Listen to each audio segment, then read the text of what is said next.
Grace Winters stood in her doorway with a rifle aimed at the bleeding stranger's chest, her finger trembling on the trigger. The man collapsed at her feet, wolves circling in the darkness behind him.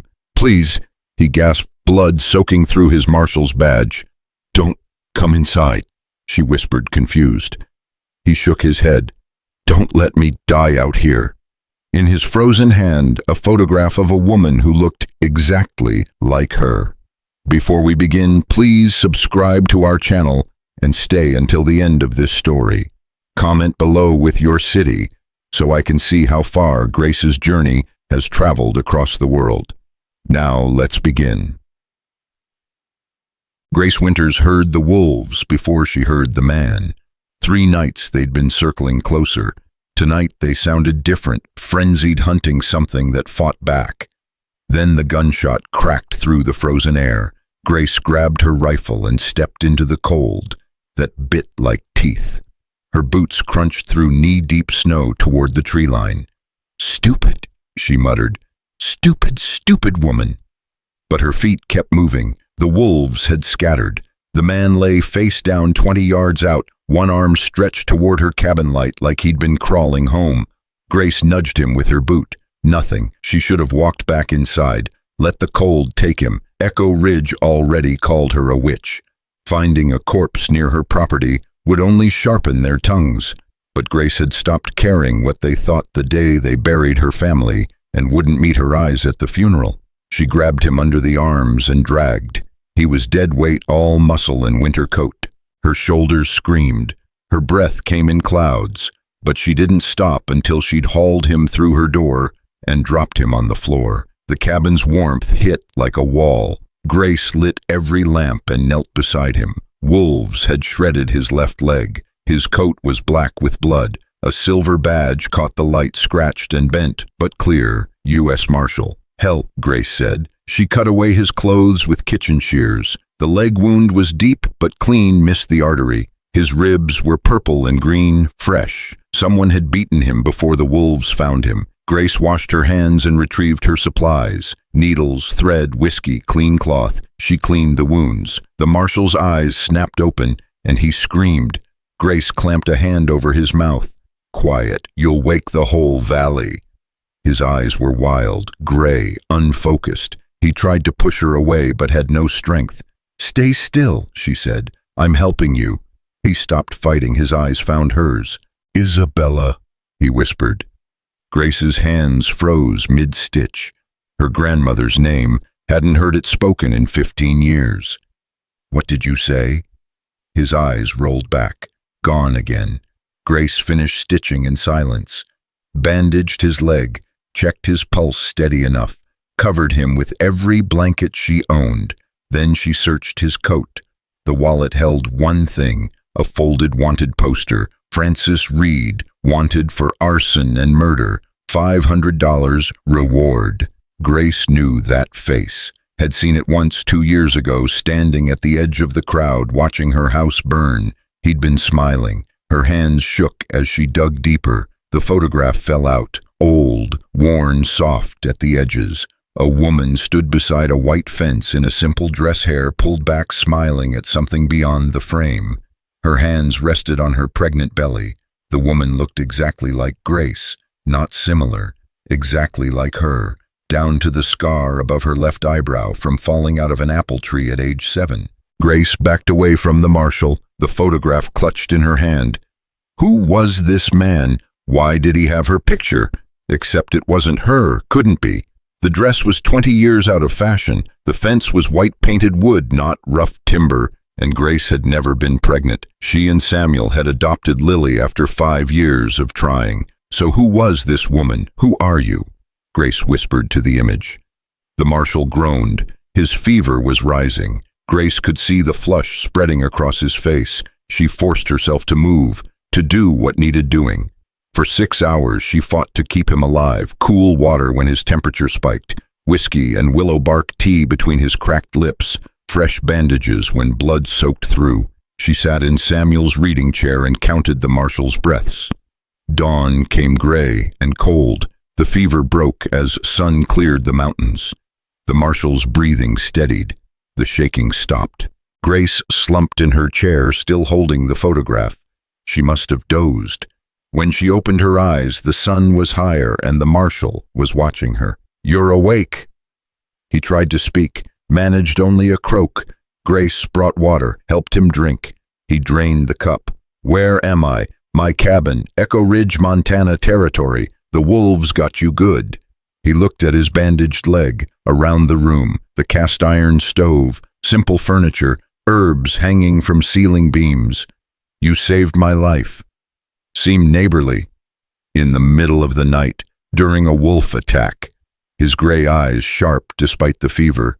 "That's more than neighborly." Grace shrugged. "I'm a healer." "You're Grace Winters." The words hung between them. "How do you know my name?" "I'm Marshal Ethan Wolfe. I've been looking for you." Grace stood fast. Her hand went to the rifle against the wall. "Why?" Ethan tried to sit up, winced, gave up. "I need to ask about the fire that killed your family." Everything in Grace went cold. "Get out." "Mrs. Winters, get out of my house." "I can't walk."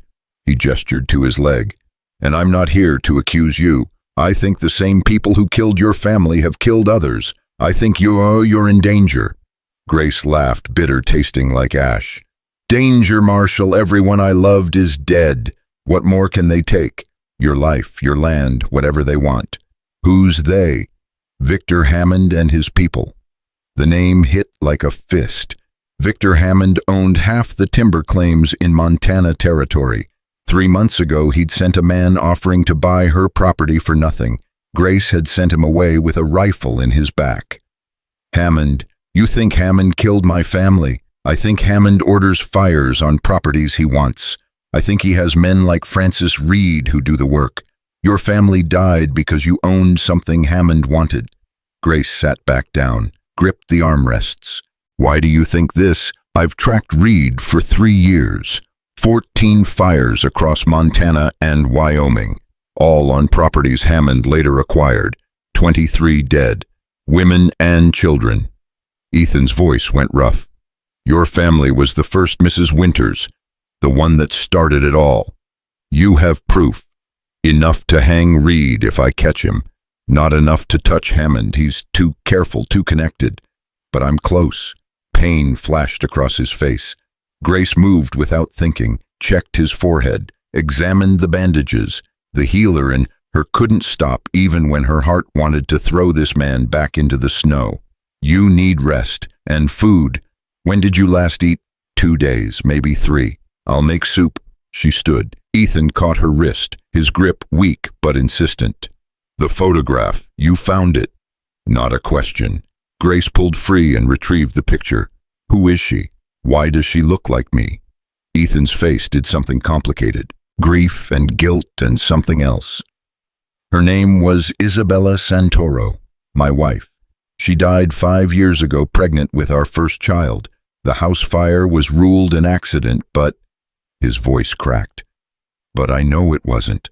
I know Hammond wanted that land. I know Francis Reed set that fire." Grace looked at the photograph, at the woman who could have been her twin. "I'm sorry," she meant it, "but I don't understand what this has to do with me." When I heard about Echo Ridge, when I read the description, Grace Winters, age 32, dark hair, green eyes, scar above the left eyebrow, I thought— Ethan closed his eyes. "I thought maybe she'd survived. Maybe I'd been wrong about the body. I know it sounds crazy. It sounds impossible. I know, but I had to check." He opened his eyes. "And then I saw you and realized my wife is really dead. She's been dead 5 years, and I've been chasing ghosts." Silence crushed them both. Grace set the photograph beside him. "I'll make that soup."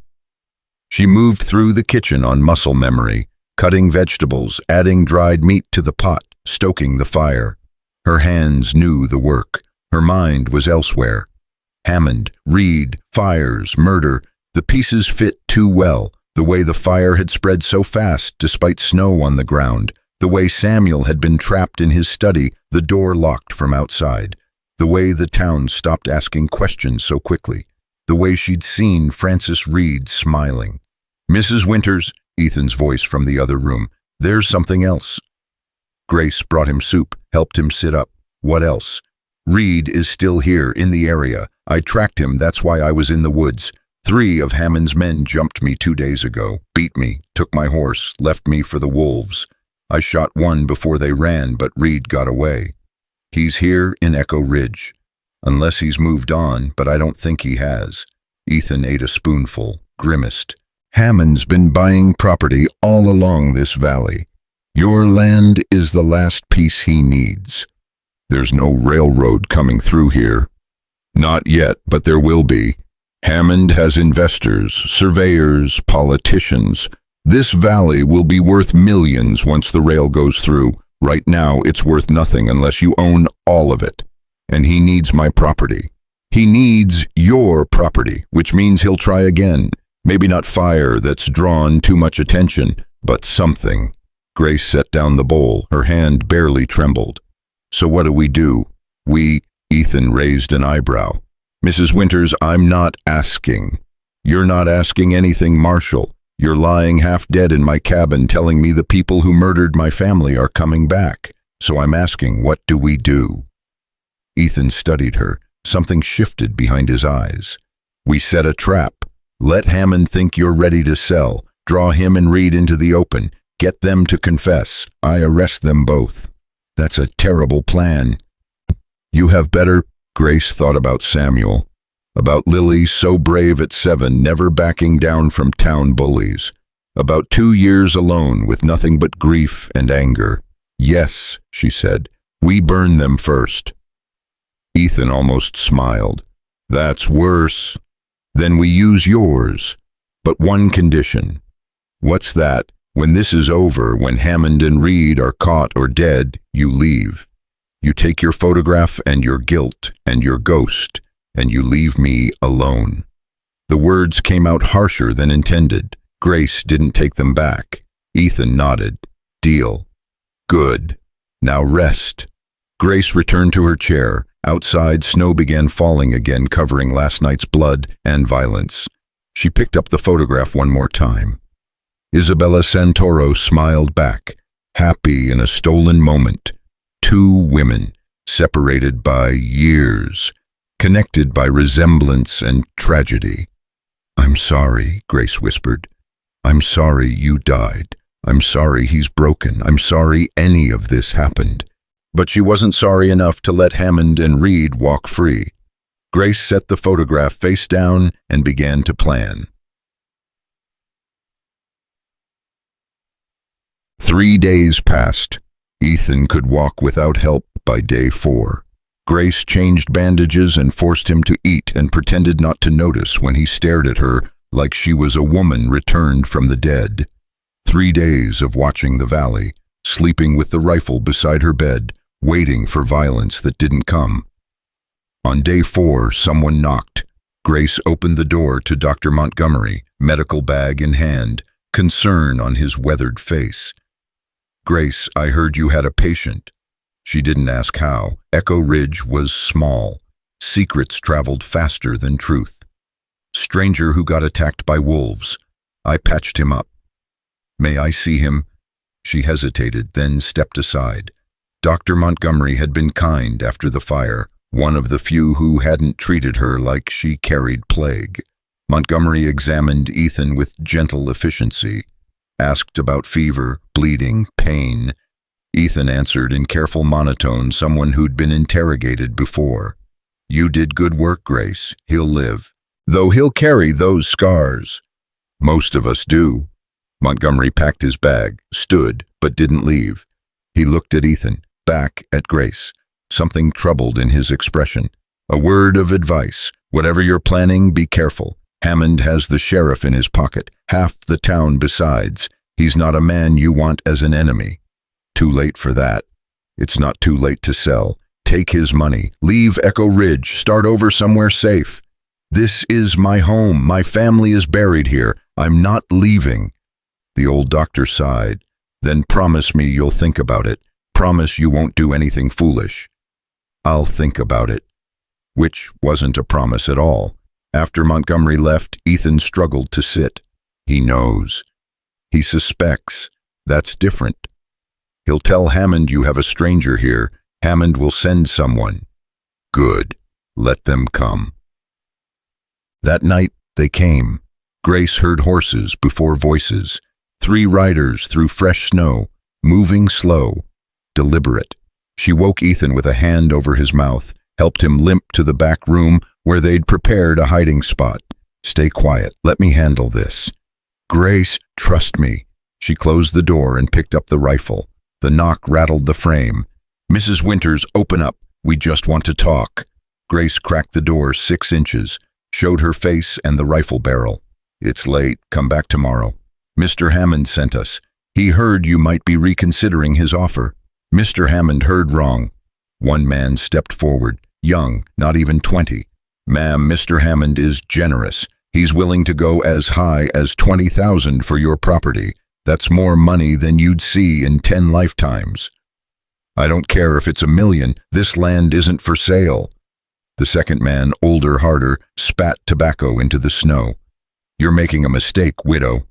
I've made worse. Now get off my property before I shoot you for trespassing. The third man moved from shadows into lamplight.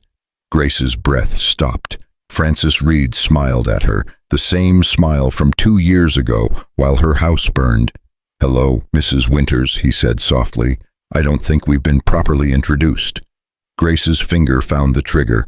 I know exactly who you are. Reed's smile widened. Do you now? I saw you the night of the fire. You were watching, smiling. Lots of people watch fires, Mrs. Winters. It's human nature. You said it. That's a serious accusation. Reed took a step closer. You have proof. Grace raised the rifle higher. I have a memory and a trigger finger. Easy now. The young man held up his hands. Nobody needs to get shot. That depends, Grace said, on whether you 3 get off my land in the next 10 seconds. Reed studied her. His pale eyes moved from her face to the rifle to the cabin behind her. You're all alone out here, Mrs. Winters. No husband, no child, no one to protect you. He smiled again. Seems dangerous. All kinds of accidents could happen. 1. What? 1. I'm counting to 10. That's 2. You won't shoot. 3. The young man backed up. Reed, maybe we should. 4. Reed didn't move. His eyes locked on Grace's. 5. This isn't over, Reed said quietly. 6. He turned, walked to his horse. The other 2 followed. 7. They mounted. 8. Reed looked back one last time. Mr. Hammond will be disappointed. 9. They rode into darkness. Grace stood in the doorway until she couldn't hear hoofbeats anymore, until the only sound was wind through pines and her own heart hammering. Then her legs gave out. She sat hard on the porch steps, the rifle across her knees, her whole body shaking. The door opened behind her. Grace. Ethan limped out, sat beside her despite his leg, put a hand on her shoulder. You did good. Grace shook her head. I should have shot him. I had the chance. I should have. You did exactly right. You stayed alive. You didn't give them an excuse to kill you in self-defense. You did exactly right. He killed my family, Ethan. He stood right there and... Her voice broke. For 2 years, Grace hadn't cried, hadn't let herself. Crying was weakness, and she couldn't afford weakness. Not when the whole town blamed her, not when she had no one. But now the tears came, hot and angry and 2 years overdue. She thought about Samuel's laugh, about Lily's small hand in hers, about the smell of bread baking and the sound of her daughter singing off-key while she played with her dolls, about coming home that night to find the house burning, about trying to get inside, about the men holding her back while she screamed, about seeing Frances Reed smile through the smoke and flames. Ethan didn't speak, just sat with his hand on her shoulder while she cried, while 2 years of grief poured out onto the frozen porch. When Grace finally stopped, when there were no tears left, Ethan spoke quietly. I know what you're feeling. Do you? I came home and found Isabella's house burning. I tried to get inside. They held me back. I watched everything I loved turn to ash. His voice was rough, raw. And I saw Reed's face in the crowd. Saw him smile, just like you did. Grace looked at him, really looked. She saw the scars. Not just the ones on his body from the wolves, but the ones carved deeper, the ones that never healed. How do you live with it? She asked. I don't. I hunt, I track, I follow Reed from town to town, fire to fire, hoping to catch him, hoping to make him pay. Ethan stared into darkness. But it doesn't bring her back. It doesn't bring our baby back. It just keeps me moving so I don't have to stand still and feel it. And when you catch him, I don't know, maybe I'll feel something other than this. Or maybe I'll just be empty. He turned to her. But you have a chance to do better. To live. To rebuild. Don't let revenge burn you up from the inside like it's burned me. Grace wiped her face, stood up, offered him her hand. I'm not looking for revenge, Marshal. I'm looking for justice. There's a difference. Ethan took her hand. Let her help him up. Is there...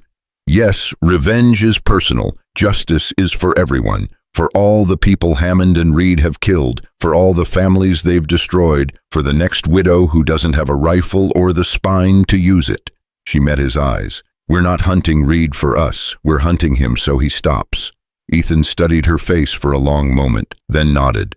All right, then let's make a real plan. One that actually works. They went inside.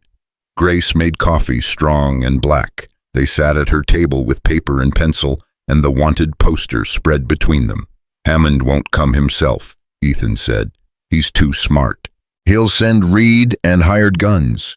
So we need to draw out Reed, make him think I'm vulnerable. And we need proof, something that ties Hammond directly to the fires.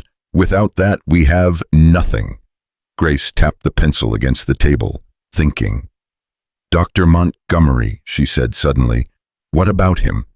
He said Hammond has the sheriff in his pocket, but he warned me. That means he's not completely bought. Grace leaned forward. And he's been in Echo Ridge for 30 years. He knows everyone, treats everyone. He might have information. He might also be too scared to help. Only one way to find out. Grace, if we approach him wrong, if he tells Hammond, he won't. I trust him. Ethan looked skeptical but didn't argue. All right, we talk to Montgomery, see what he knows. But carefully. And we need someone in town we can trust. Someone who will testify if this goes to trial. Deputy Collins, Grace said. The sheriff's deputy. He's young, green, but he's honest. I could see it in his eyes after the fire. He knew something was wrong. He just didn't have the power to do anything about it. If he's honest, why hasn't he done anything in 2 years?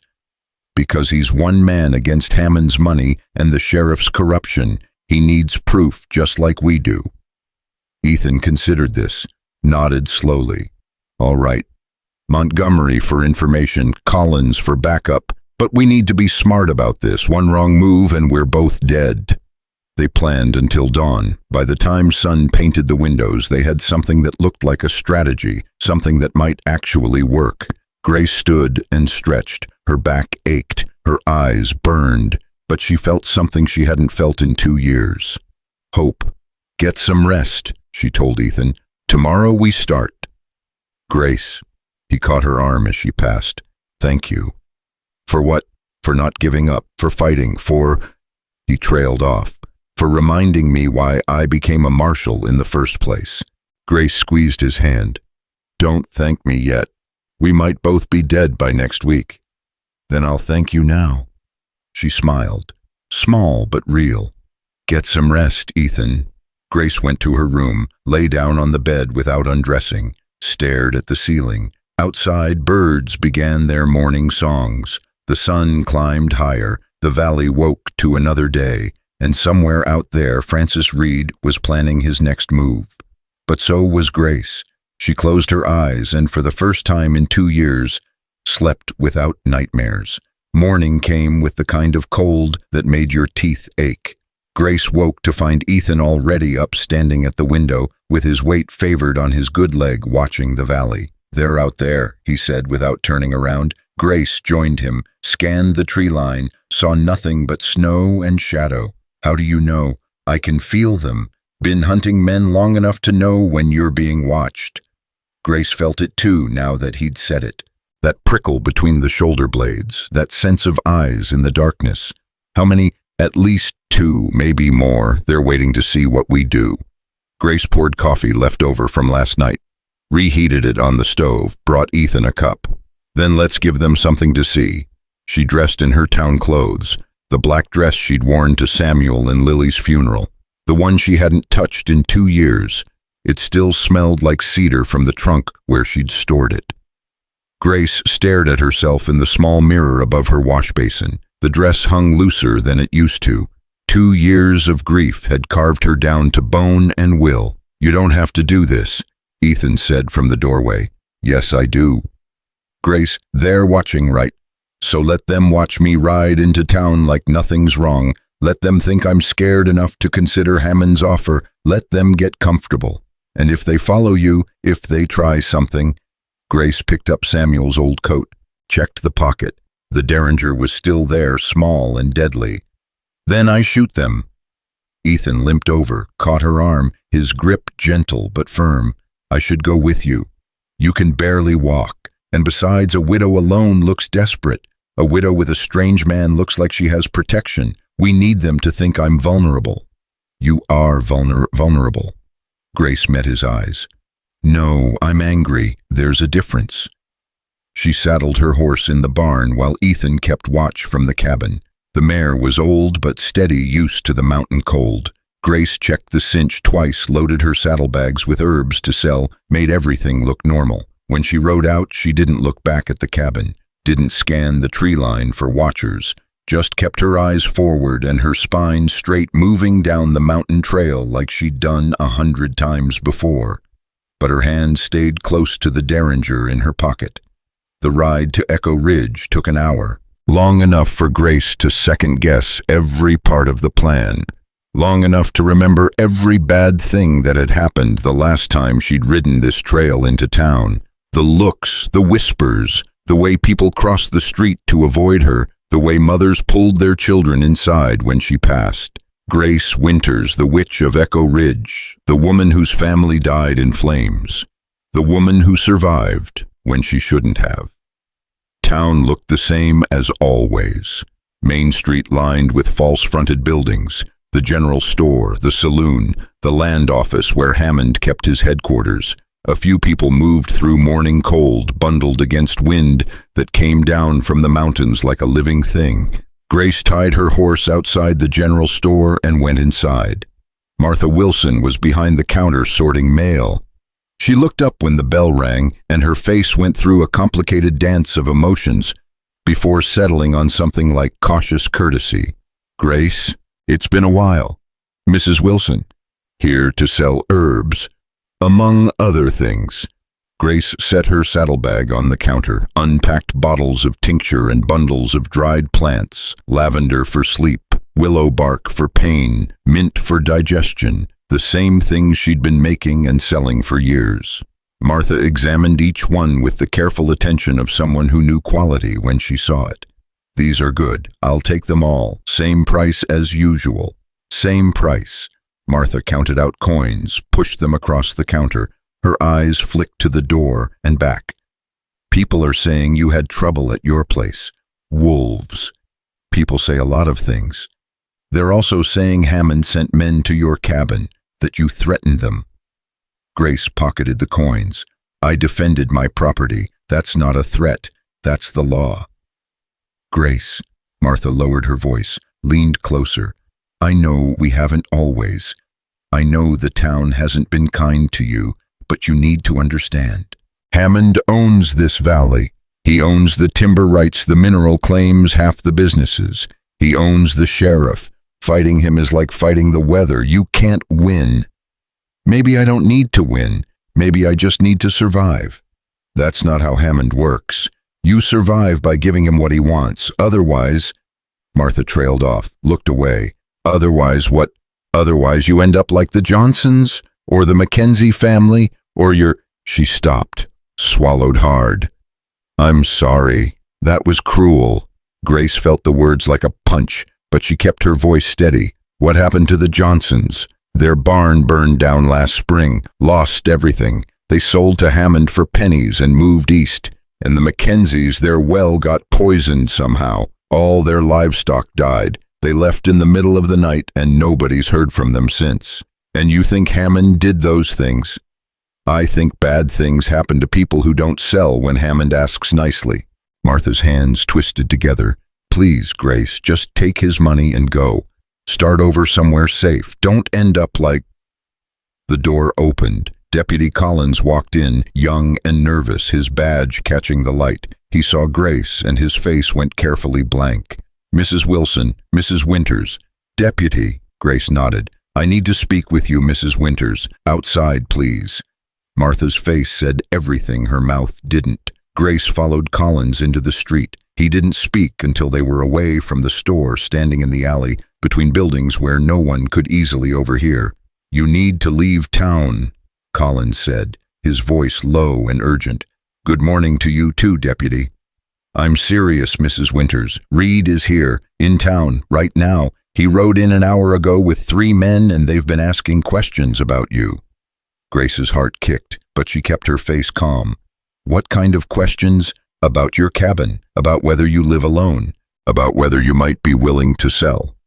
Collins ran a hand through his hair. I tried to follow them, but Sheriff Boone pulled me off, told me to mind my own business. But Mrs. Winters, these are bad men, Reed especially. There are stories about him that would turn your stomach. I know what Reed is, Deputy. I know what he's done. Collins blinked. You do? I know he sets fires for Hammond. I know he killed my family. I know he's killed others. Then why are you still here? Why aren't you running? Grace studied the young deputy's face, saw genuine concern there, genuine fear. Because running doesn't stop men like Reed. It just means he moves on to the next widow, the next family, the next person who won't fight back. Fighting back gets you killed. Maybe, but dying on your feet beats living on your knees. Collins shook his head, frustrated. You sound like... He stopped. Like who?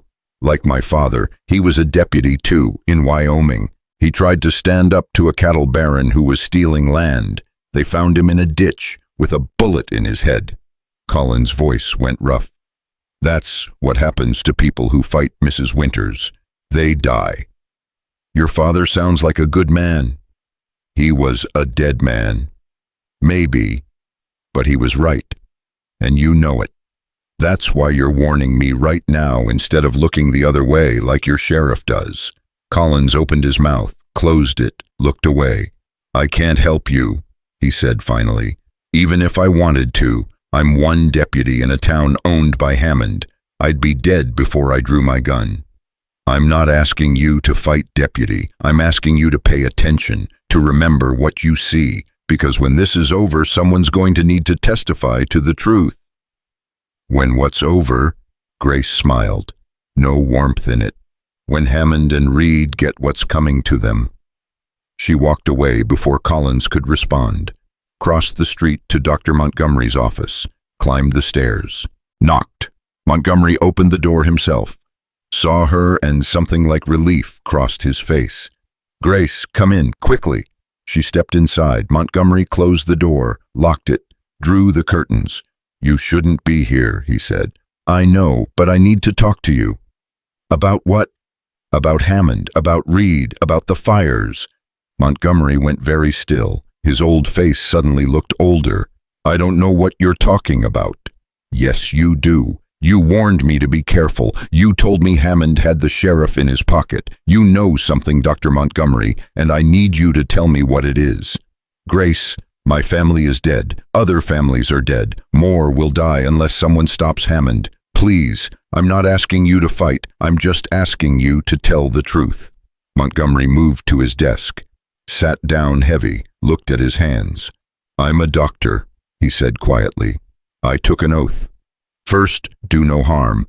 But I've been doing harm for 2 years by staying silent. I've been letting Hammond and his men destroy this valley because I'm too old and too scared to stand up to them. You're standing up now. Am I? He laughed, bitter. Or am I just confessing to a woman who'll probably be dead by next week? Tell me what you know." Montgomery was silent for a long moment. Then he opened his desk drawer, pulled out a leather journal. "I keep records," he said. "Every patient, every injury, every death. It's what doctors do." He opened the journal, flipped through pages. 3 years ago, I started noticing a pattern. Burns, always on people who owned property Hammond wanted. The injuries were always the same, consistent with accelerant burns, kerosene, sometimes coal oil. He turned the journal toward Grace. She saw page after page of careful handwriting, names, dates, descriptions of injuries. "The Johnson barn fire. I treated Mr. Johnson for burns on his hands and arms. He told me he'd been trying to put out the fire when it started, but the burns were wrong, too severe, too fast, like the fire had been set with something that burned hotter than wood." Montgomery flipped more pages. "The Mackenzie poisoning. I examined the dead livestock, found traces of arsenic in their water. Someone had poisoned the well deliberately." More pages. "And your family." Montgomery's voice went soft. "I examined your husband's body, Grace. The autopsy report said smoke inhalation, but his lungs were burned, seared, like he'd inhaled superheated air from an accelerant fire, and the door to his study, it had been nailed shut from the outside." Grace couldn't breathe. Nailed shut. "I found the nail holes when I examined the door frame afterward. Someone had sealed him inside before setting the fire. They wanted to make sure he couldn't escape." The room spun. Grace gripped the edge of the desk. "Did you tell anyone?" "I told Sheriff Boone. He told me I was imagining things. Told me grief makes people see conspiracies where there's only tragedy. Told me to keep my mouth shut unless I wanted to end up examining my own injuries. And you stayed quiet. I stayed alive." Montgomery closed the journal. "I'm not proud of it, but yes, I stayed quiet and alive while good people died." Grace took the journal, held it like it weighed 100 pounds. "Can I borrow this? Grace, if Hammond finds out I gave you that, he won't find out, I promise, but I need this. I need proof that connects him to the fires." Montgomery rubbed his face, looked at her with tired eyes. "What are you planning? Justice? That sounds like revenge. Maybe it's both." Montgomery stood, walked to his window, looked down at the street. "Reed is out there right now," he said, "standing in front of the land office with 3 hired guns. They're watching this building. They saw you come in, which means they'll see you leave." Grace joined him at the window, saw Reed across the street, saw him smile when he spotted her. "Good," she said. "Let him watch." "Grace, thank you for the journal, Dr. Montgomery, and thank you for finally telling the truth." She turned to go. Montgomery caught her arm. "Your daughter," he said. "Lily. She didn't suffer. The smoke took her quickly. She never felt the fire. I want you to know that." Grace felt her throat close, felt tears burn behind her eyes, but she blinked them back. "Thank you," she whispered. She left through the front door, walked down the stairs into the street, felt Reed's eyes on her every step, but she didn't look at him, didn't acknowledge him, just untied her horse and mounted up and rode out of town with Montgomery's journal hidden in her saddlebag and Reed's laughter following her like smoke. The ride back to the cabin felt longer than the ride down. Grace kept checking behind her, expecting to see riders, expecting Reed to make his move. But the trails stayed empty. The woods stayed quiet. Only the wind followed her home. Ethan was waiting on the porch, rifle across his knees. "How'd it go?" Grace dismounted, pulled out the journal. "We have proof." They spent the rest of the day reading Montgomery's notes. Every fire, every suspicious death, every injury that pointed to arson and murder, 3 years of evidence carefully documented, meticulously recorded. "This is good," Ethan said. "This could actually work. If we can get Montgomery to testify, if we can get this to a federal judge. We need more than testimony. We need to catch them in the act." "What do you mean?" Grace stood, paced the cabin. "Hammond's too smart to confess. Reed's too careful to get caught. Montgomery's journal proves a pattern, but it doesn't prove Hammond ordered the fires. We need something that ties him directly to Reed, something undeniable. Like what? Like a confession or a witness or... She stopped, turned to Ethan. Or we need to make Hammond think he's one, make him careless. How? Grace felt the plan forming even as she spoke it. Dangerous, possibly stupid, but it might work. I'm going to agree to sell. I'm going to send word to Hammond that I'll meet with him tomorrow to discuss terms. And when he comes, he won't come, he'll send Reed. Even better, when Reed comes, you'll be hidden, listening. We'll get him to talk, get him to admit what he's done, and you'll be there to arrest him. Ethan shook his head. It's too dangerous. Reed's not stupid. He'll be armed. He'll bring men. Then we'll be ready. Grace, do you have a better plan? Ethan didn't answer, because they both knew he didn't. All right, he said finally. We do it your way, but we do it smart. We set up safe positions, exit routes, and at the first sign things are going wrong, you run. You don't try to be a hero, you just run. Agreed, agreed. They shook on it. Grace rode back into town the next morning with a white cloth tied to her saddle. The universal signal for parley, for surrender. She went straight to the land office. Hammond's secretary was a pinch-faced man who looked at Grace like she'd tracked mud on his clean floor. I need to see Mr. Hammond. Mr. Hammond is very busy. Tell him Grace Winters wants to discuss his offer. The secretary's eyebrows went up. He disappeared into the back office. Came back a moment later. Mr. Hammond will see you now. Victor Hammond sat behind a massive desk made of imported mahogany. He was younger than Grace expected, maybe 45. Handsome in a cold way. Expensive suit, gold watch chain. Everything about him screamed money and power. Mrs. Winters. Hammond stood, gestured to a chair.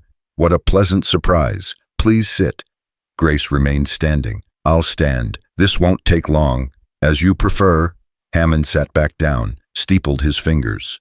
My secretary said you wanted to discuss my offer. Does this mean you've reconsidered? It means I want to hear your final number. My final number. Hammond smiled. Mrs. Winters, I offered you $20,000 for property that's worth maybe $5,000. That seems more than generous. $30,000. Hammond's smile disappeared. Excuse me. You heard me. $30,000 cash, and I want it tomorrow. Mrs. Winters, I'm afraid you misunderstand how negotiations work. I make an offer. You accept or decline. You don't demand more. I'm not demanding. I'm telling you what it costs to buy me out. $30,000 tomorrow, or I hold this land until I die and leave it to the church, and you can fight priests for the next 20 years. Grace watched Hammond's face cycle through anger to calculation to something like respect. You've got spine, I'll give you that. Most widows would have taken my first offer. He leaned back. But $30,000 is too much. The highest I'll go is 25. 27. 25 is my final offer. Then I guess we're done here. Grace turned to leave, got 3 steps before Hammond spoke. Wait. She turned back. 27,000. But I want the deed signed tomorrow, and I want you out of that cabin by the end of the week. I'll be gone by Monday. Good. My man will come by tomorrow afternoon with the money and the papers. Sign them, and the money is yours. Grace held his eyes. Send Reed. I want to look him in the face when I sign away my home. Something flickered in Hammond's expression. Surprise, maybe, or suspicion. You know Francis?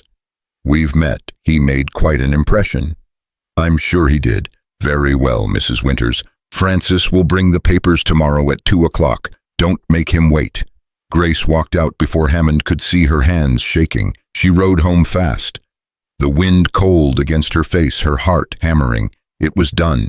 The trap was set. Tomorrow Reed would come, and tomorrow they'd get him to talk, and tomorrow this would all be over. Or tomorrow they'd both be dead. Either way, the waiting was almost done. Ethan was pacing when she got back.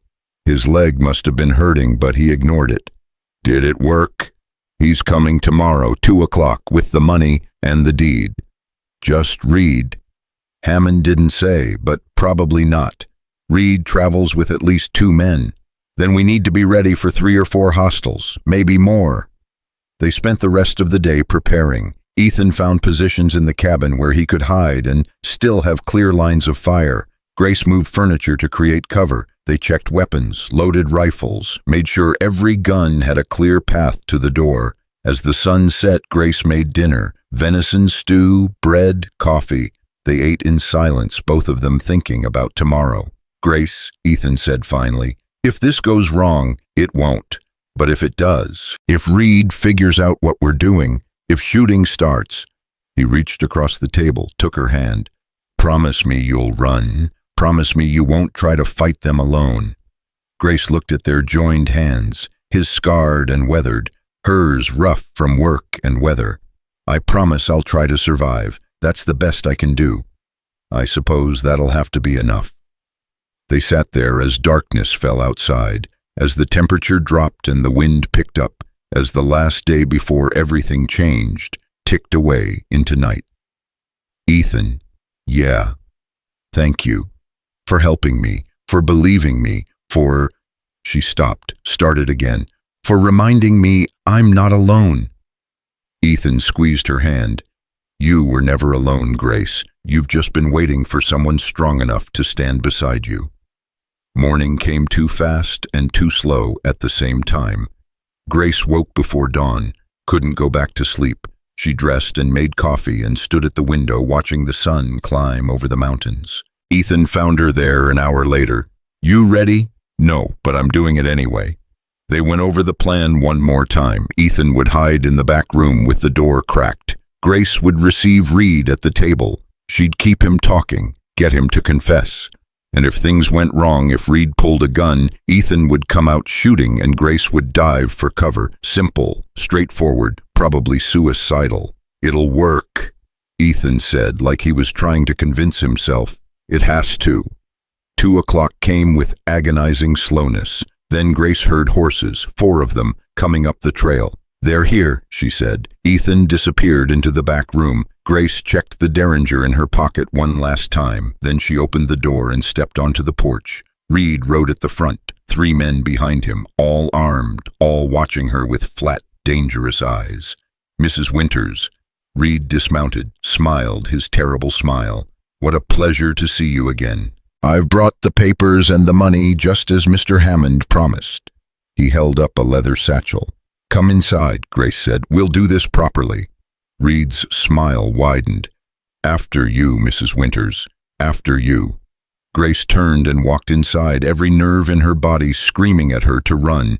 She heard Reed's boots on the porch steps, heard his men dismounting, heard the creak of leather and the clink of spurs and the sound of guns being checked. 4 men, 4 killers, and her only backup was a wounded Marshal hidden in the back room. Grace sat at the table, folded her hands to keep them from shaking. Reed entered slowly, looking around the cabin like he was cataloging everything. His eyes lingered on the back room door, on the rifle leaning against the wall, on Grace herself. Cozy, he said. I can see why you'd want to keep it. I don't want to keep it, that's why I'm selling. Of course. Reed set the satchel on the table, opened it. Stacks of bills inside neatly bundled. $27,000, count it if you'd like. I trust Mr. Hammond's arithmetic. Do you? Reed smiled.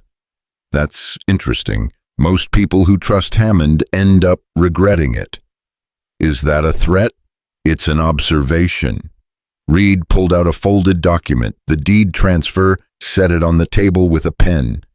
Sign here and here and here, initial at the bottom, and then this property belongs to Hammond Timber, and you're free to go wherever widows go when they've got nothing left. Grace picked up the pen, looked at the document. I want to know something first. What's that? Why does Hammond want this land so badly? It's just a cabin and some trees. There are 100 properties like it in this valley. Reed leaned back against the wall, crossed his arms, still smiling. You really don't know. Would I be asking if I did? This valley is going to be worth millions, Mrs. Winters. Railroad's coming through in 2 years. When it does, every inch of land will be gold. Hammond's been buying it all up for pennies. Your property sits right at the junction where 2 lines meet. Without it, his whole plan falls apart. With it, he controls everything. So he burned my family alive for a railroad junction. Reed's smile didn't waver. I don't know what you're talking about. Yes, you do. You set the fire that killed my husband and daughter. You nailed Samuel inside his study so he couldn't escape. You made sure the house burned hot and fast, and there was nothing left but ash. That's a serious accusation. It's the truth. Reed pushed off the wall, took a step toward her. His hand rested on his gun. You're making me nervous, Mrs. Winters. Nervous people do stupid things. I'd hate for you to do something stupid right before you become a rich woman. Grace's hand moved to her pocket, to the derringer. Stay back. Or what you'll shoot me with what that little pocket pistol you think I don't know about. Reed laughed. Mrs. Winters, I've been doing this for a long time. I know every trick, every hiding place, every last resort weapon a desperate person might think to use. He drew his gun, fast, pointed it at her chest. Now, you're going to sign that deed, and then you're going to take your money and leave. And if you're smart, you'll keep riding until you're so far from Montana that you forget this valley ever existed. And if I'm not smart, then you'll end up like your family, burned and buried and forgotten. Grace's heart hammered. Her hand closed around the derringer. This was it. The moment everything either worked or ended. Tell me something, Reed. How many families have you killed for Hammond? How many houses have you burned? How many people have you murdered so a rich man could get richer? Reed's eyes went cold. Sign the deed. Was it worth it, all that blood, all those children, all those mothers and fathers, and sign the goddamn deed? No. Reed cocked his gun. The backroom door burst open. Ethan came out with his rifle raised. Drop it, Reed. You're under arrest. For one frozen second, nobody moved. Then Reed spun and fired. The bullet caught Ethan in the shoulder. He staggered back, but didn't fall, didn't drop the rifle. Grace pulled the derringer and fired. The small gun barked. Reed jerked sideways. Blood bloomed on his arm. You bitch! Reed swung his gun toward Grace. Ethan fired. Reed went down hard. His gun clattered across the floor. Outside, boots pounded on the porch. Reed's men were coming. Get down, Ethan yelled. Grace dove behind the table as the door exploded inward. 2 men rushed in, guns drawn. They saw Reed on the floor, saw Ethan with the rifle, saw Grace behind cover. They opened fire. Bullets tore through the cabin. Wood splintered, glass shattered. Grace pressed herself, flat hands over her head, the sound of gunfire deafening. Ethan returned fire from the doorway of the back room. His shots were measured, controlled. One of Reed's men went down screaming. The other ducked behind Grace's overturned chair.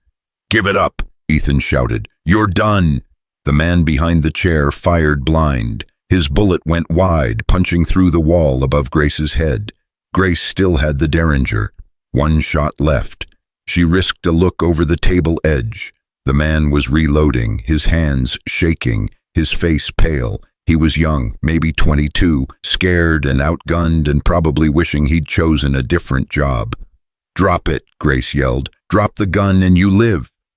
The young man looked at her, looked at Ethan, looked at Reed bleeding on the floor, and his partner dead by the door. He dropped the gun.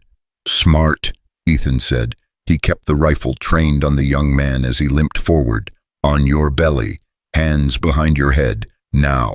The young man complied. Grace stood on shaking legs, looked around the cabin. Her home was destroyed. Bullet holes everywhere, blood on the floor, smoke hanging in the air, but she was alive. Reed groaned, still breathing. Ethan's shot had caught him in the chest, but missed anything vital. Grace, Ethan said, his voice tight with pain. Check outside. There was a 4th man. Grace grabbed the rifle Reed had dropped, moved to the door, looked out carefully. The fourth man was running, already 50 yards away and moving fast toward the tree line. Grace raised the rifle, put her sights on his back, then lowered it. She couldn't shoot a man in the back, not even one of Reed's men, not when he was running away. "He's gone," she said. "He'll warn Hammond." "I know." Ethan moved to Reed, kicked his gun away, knelt down with a grimace. "Francis Reed, you're under arrest for arson and murder. You have the right to—" Reed laughed. Blood bubbled on his lips. "You think you've won? You think arresting me stops anything?" He coughed. "Hammond will have me out by tomorrow. He owns the sheriff. He owns the judge. He owns this whole goddamn territory." "Maybe," Ethan said, "but he doesn't own the federal court in Helena, and that's where you're going." Reed's laugh turned into a wet cough. "I'll never make it to Helena. Hammond will make sure of that." "We'll see." Ethan stood, swayed. His shoulder was bleeding badly. Grace rushed to him. "Sit down, let me look at that." "I'm fine, sir." "You're shot. Sit down." Ethan sat. Grace cut away his shirt. The bullet had gone clean through. Messy, but not fatal if she could stop the bleeding. She worked quickly, cleaning, packing the wound, bandaging tight. Ethan didn't make a sound, but she felt him trembling. "You need a real doctor," she said. "Later. First, we need to secure Reed and get him to town. We need to get him in front of Deputy Collins before Hammond can interfere." "You can barely walk." "Then you'll have to help me." Grace looked at Reed on the floor, at the young man face down with his hands behind his head, at the dead man by the door, at her destroyed cabin. "We can't take them all, not just the two of us. We take Reed. He's the one who matters. He's the one who can testify against Hammond." "He won't testify." "You heard him. He thinks Hammond will get him out. Then we make him think otherwise. We make him understand that Hammond will kill him to keep him quiet, that his only chance at survival is to talk." Grace tied off the bandage, stood back. "You think that'll work?" "It's all we've got." They tied Reed's hands with rope from the barn, dragged him outside and threw him over his own horse. The young man they left tied up inside with a warning. "If you're smart." Grace told him, "You'll head east and never come back. If you're stupid, you'll run to Hammond. Either way, I don't want to see your face again." The young man nodded frantically. Grace and Ethan rode out with Reed slung over the horse between them. It was nearly sunset. They'd have to ride through darkness to reach town, but they couldn't wait, couldn't give Hammond time to prepare. The ride down the mountain was slow. Ethan was weak from blood loss. Reed kept threatening them. Grace's whole body ached from adrenaline crash. But they kept moving. Halfway down, Reed started talking. "You know what Hammond's going to do to you, both of you. He's going to make you disappear, just like he did to the others who tried to cross him."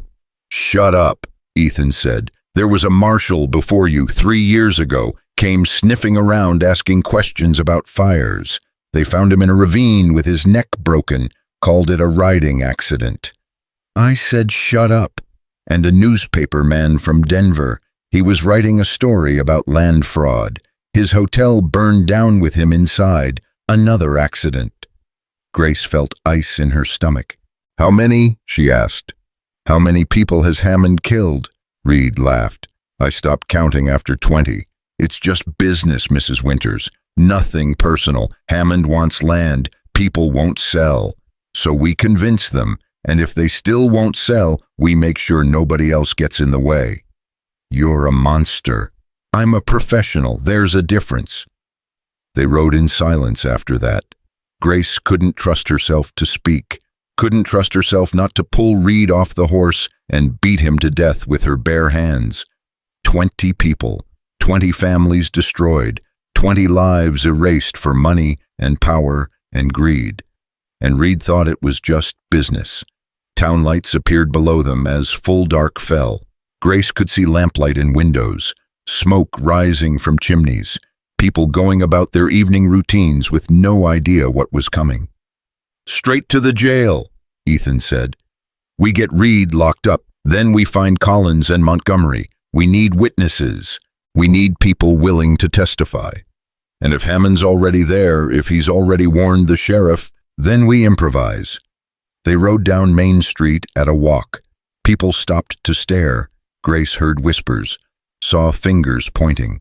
By the time they reached the jail, a small crowd had gathered.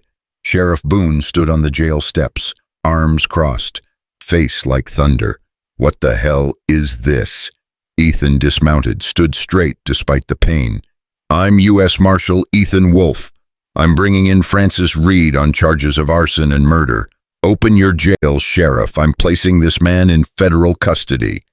Boone didn't move. I don't see any badge, Marshal. Ethan pulled it from his pocket, the bent, scratched badge he'd been wearing when Grace found him. He held it up. This badge gives me authority in every territory and state in this country. Now open your jail or I'll charge you with obstruction. Boone's face went red, but he stepped aside. They dragged Reed inside, threw him in a cell, locked it. Reed gripped the bars. Hammond's going to hear about this. You're both dead. You just don't know it yet. Keep talking, Ethan said. Every word makes it worse for you. They left Reed cursing behind them. Boone followed them out into the street. You're making a mistake, Marshal, a big mistake. Francis Reed is a respected businessman. Whatever that widow told you is lies. She's been spreading poison about Mr. Hammond for 2 years. Everyone in this town knows she's crazy. Grace stepped forward, got right in Boone's face. I'm not crazy. I'm the only one brave enough to tell the truth. Reed killed my family. He killed the Johnsons' livestock. He killed the Mackenzie family. He's killed at least 20 people that he admits to, and Hammond paid him to do it. You have proof of these accusations. We have Reed. We have Dr. Montgomery's records. We have witnesses. We have enough to hang them both. Boone smiled, cold and mean. You have nothing. And by morning, Reed will be released and you'll be arrested for assault and kidnapping. That's how this works. That's how it's always worked in Hammond's Valley. Deputy Collins pushed through the crowd. Sheriff, I'd like to hear what Marshal Wolfe has to say. If there's evidence of crimes, there's no evidence of anything except a crazy widow and a wounded marshal looking to make trouble. Go home, Collins. This doesn't concern you. With respect, Sheriff, if there are federal charges, I said go home. Collins stood his ground. No, sir, I don't think I will. The crowd murmured. Grace saw faces in the lamplight. Martha Wilson, Dr. Montgomery, the blacksmith, the schoolteacher, people who'd watched her family burn, people who'd stayed silent while Hammond destroyed the valley. Ethan stepped forward. Listen to me, all of you. Francis Reed is in that jail right now. He's admitted to killing over 20 people. He's admitted to setting fires on Hammond's orders. He's admitted that Victor Hammond is running a criminal conspiracy to steal land through murder and arson. Lies, Boone shouted. Don't listen to him. I have proof, Grace said loudly. She pulled out Montgomery's journal, held it up. Dr. Montgomery has documented every suspicious injury, every suspicious death, every fire that's happened in this valley for 3 years. It's all here. Every victim, every pattern, everything that proves Hammond and Reed have been killing people.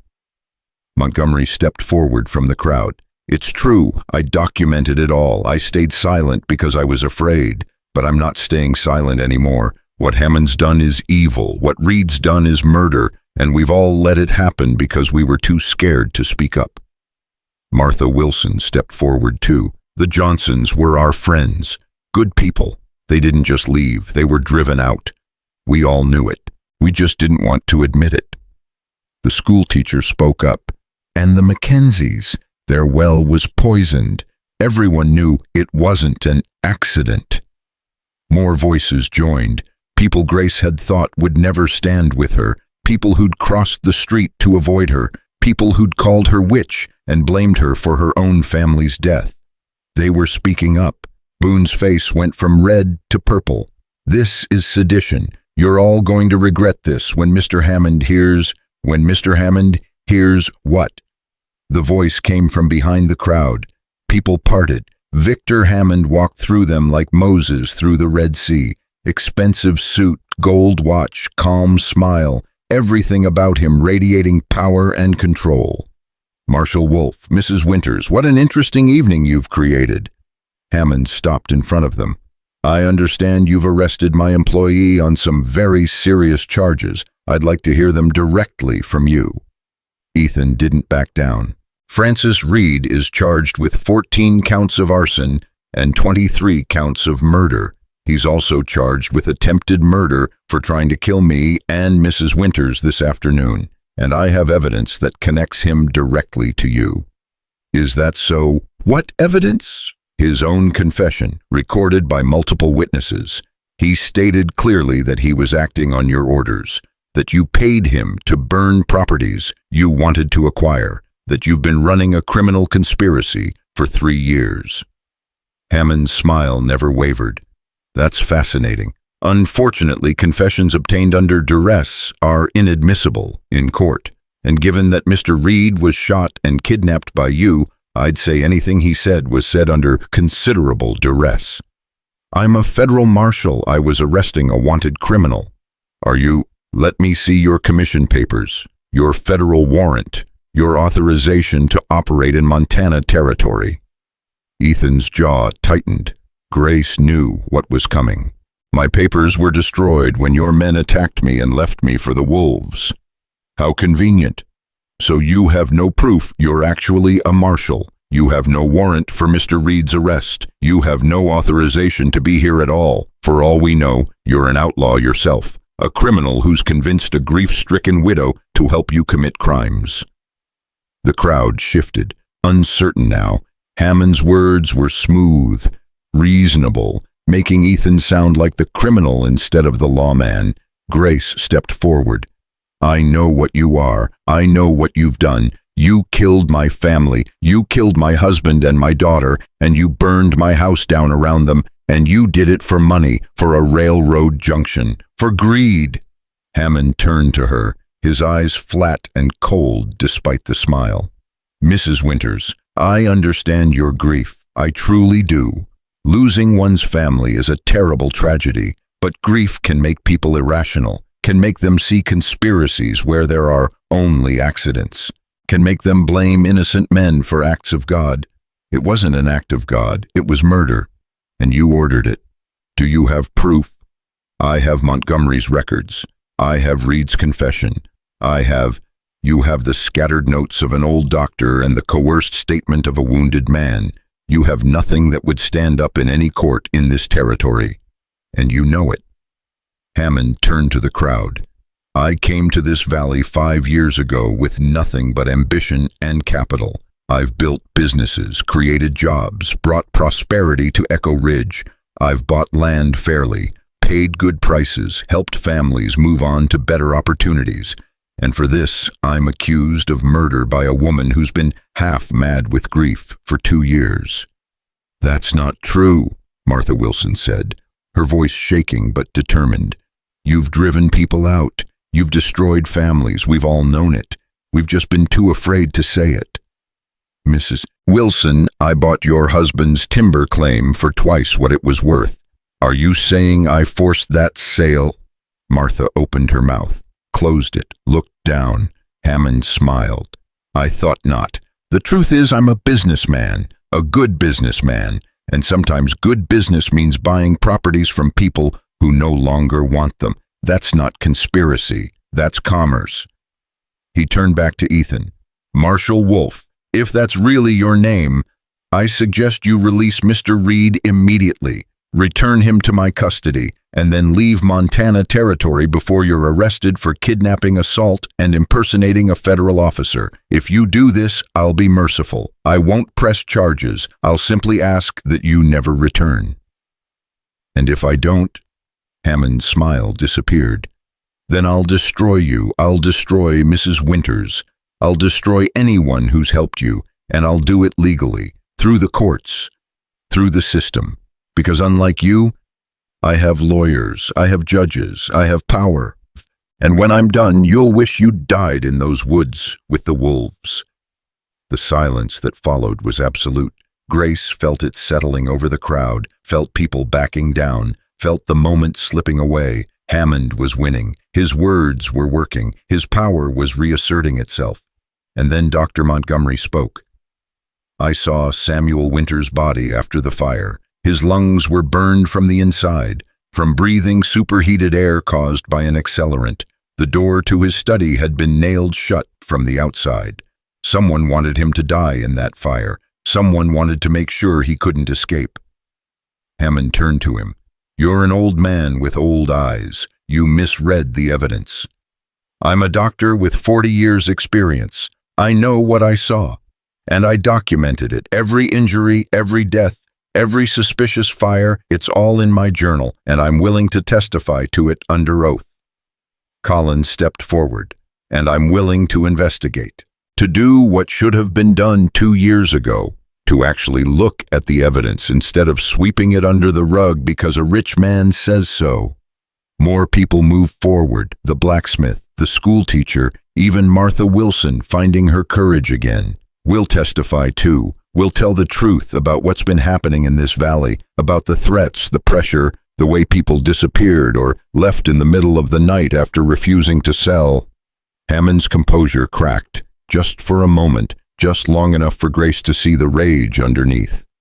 "You're all making a terrible mistake," he said quietly, "a mistake that will cost you everything." "Maybe," Ethan said, "but at least we'll be able to look at ourselves in the mirror." Hammond stared at him for a long moment, then turned and walked away. The crowd parted for him, but this time it felt different. This time it felt less like deference and more like people simply getting out of the path of something dangerous. When Hammond was gone, Grace's legs gave out. She sat down hard on the jail steps, her whole body shaking. Collins caught her before she fell. "Easy, Mrs. Winters, you're safe now." "Am I? Are any of us?" Collins didn't answer, because they both knew the truth. Hammond wasn't done. This wasn't over. They'd won the battle, but the war was just beginning. Ethan sat beside her, his face pale from blood loss and pain. "We need to get word to Helena, to the federal marshal's office. They need to send someone official. Someone Hammond can't intimidate or buy off. That'll take days, maybe weeks. Then we hold out for days or weeks. We keep Reed locked up. We gather evidence. We get people to sign statements. We build a case that's so strong Hammond can't fight it. You think that's possible?" Ethan looked at her, his gray eyes serious. "I think we don't have a choice. We've already committed. There's no backing down now. Hammond will come for us. So we'd better be ready when he does." Grace looked around at the faces in the lamplight, at Montgomery and Collins and Martha Wilson and all the others who'd finally found the courage to speak up. They were farmers and shopkeepers and ordinary people, not heroes, not warriors, just people who were tired of being afraid. And maybe that was enough. Maybe that's all heroism ever was. Being tired enough of fear that you finally stood up. "All right," Grace said. "Then we get ready. We gather evidence. We get statements. We build our case. And we wait for Hammond to make his next move." "He'll come hard," Collins warned. "He'll bring hired guns, professional killers, men worse than Reed." "Let him," Grace said. She stood up, felt strength returning to her legs, felt the fear burning away into something harder, something sharper. "Let him come with everything he's got. Because this time we're ready. This time we fight back. This time we don't run." Ethan smiled. "That's what I like to hear." They spent the rest of the night taking statements. Montgomery wrote out his findings. Martha Wilson described the pressure Hammond had put on families to sell. The blacksmith talked about men he'd seen riding with Reed. The school teacher remembered children who'd disappeared when their families left suddenly. Piece by piece, the case built itself. By dawn, they had 20 signed statements, all testifying to Hammond's pattern of threats and violence, all describing fires and accidents and mysterious deaths. It wasn't perfect. It wouldn't be enough to convict Hammond in a territorial court where he owned the judges, but it might be enough for federal court, might be enough to get Hammond investigated by people he couldn't buy or intimidate, might be enough to bring him down. As the sun rose, Grace stood outside the jail and watched light spread across the valley. Her valley. The place where she'd loved and lost and almost died. The place she was fighting for. Ethan joined her, his arm in a sling now. Montgomery had treated him properly and declared him likely to live if he didn't do anything stupid. "What are you thinking?" he asked. "I'm thinking this is just the beginning. I'm thinking Hammond won't give up. I'm thinking we're in for the fight of our lives." Probably true. And I'm thinking I wouldn't want to be anywhere else, doing anything else, with anyone else. Grace looked at him, saw him really looking back, not at Isabella's ghost, not at the woman in the photograph, but at her, at Grace, at the woman who'd saved his life and fought beside him and refused to back down even when backing down was the smart play. "Grace," he started. "Don't," she said softly. "Don't say anything you can't take back. Don't make promises you can't keep. We both know what's coming. We both know how this might end. I know, but I also know that I'm glad I found you. Even if it was by accident. Even if it was because I was chasing a ghost. I'm glad our paths crossed." "Me too." They stood together watching the sunrise. Two broken people who'd found each other in the darkness. Two survivors who'd decided to stop running and start fighting. And somewhere out there, Victor Hammond was planning his revenge. But for now, in this moment, they were alive. They were together. They were ready. And that would have to be enough. Hammond came for them 3 days later, not with guns, not with fire, with lawyers. Grace was at the general store buying supplies when Martha Wilson handed her the papers, legal documents, official-looking, stamped and sealed and signed by Judge Harrison of the Territorial Court. "These were delivered an hour ago," Martha said quietly. "I'm sorry, Grace." Grace read through them, her hands steady even as her heart sank. A lawsuit. Hammond was suing her for breach of contract, claiming she'd agreed to sell her property and then reneged, claiming damages of $50,000, claiming she'd defamed his character and destroyed his business reputation. There was more. A restraining order against Ethan Wolfe, prohibiting him from acting as a law enforcement officer in Montana territory pending verification of his credentials. An order demanding Reed's immediate release on the grounds of unlawful arrest and detention. And at the bottom, a court date, 10 days from now, in front of Judge Harrison, Hammond's judge. Grace folded the papers, put them in her pocket. "Thank you, Martha. What are you going to do?" "What I always do, fight back." She found Ethan at the jail with Collins. They were going through Reed's belongings, looking for evidence, anything that might connect him more directly to Hammond. Reed himself sat in his cell, quiet now, watching them work with flat eyes. Grace handed Ethan the papers. He read them. His face went hard. "Judge Harrison. Of course it's Harrison. Hammond probably bought him his robes." "Can he actually do this?" Grace asked. "Can he force us into court?" "He can try. The breach of contract claim is garbage. You never signed anything. But the defamation suit is more serious. If Hammond can prove we made false accusations that damaged his business, he could win. And winning means we pay him $50,000 we don't have, which means we lose everything."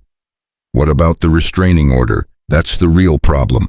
If I can't act as a marshal, I have no authority to hold Reed. The judge can order his release, and once Reed's free, he disappears. Hammond makes sure of that, and without Reed, we have no case." Collins spoke up from where he was searching through Reed's saddlebags. "There might be a way around it. If we can get Reed to testify voluntarily, if we can convince him that Hammond's going to kill him to keep him quiet." Reed laughed from his cell. "You think I'm stupid? Hammond takes care of his people. He'll have me out of here and on a train east before you can blink. I'll be drinking whiskey in San Francisco while you're all dealing with what comes next." "And what comes next?" Grace asked. Reed's smile was cold. "Fire, Mrs. Winters. Fire always comes next. Hammond's patient. He'll wait until you think you're safe, until you've let your guard down. And then one night your cabin will burn, or the jail will burn, or the whole goddamn town will burn, and everyone will call it an accident, just like they always do." "Not this time," Collins said. This time people are watching. This time people know the truth. The truth doesn't matter when you're dead. Grace turned away from Reed, looked at Ethan. We need help. Real help. Federal marshals from Helena, lawyers who aren't in Hammond's pocket, people with actual authority. I sent a telegram 3 days ago. Haven't heard back. Send another one, and another one after that. Keep sending them until someone responds. Grace, even if they respond, even if they send someone, it'll take weeks. We have 10 days before that court date. And if we lose in court, Hammond wins. He gets your land. He gets Reed released. He gets everything.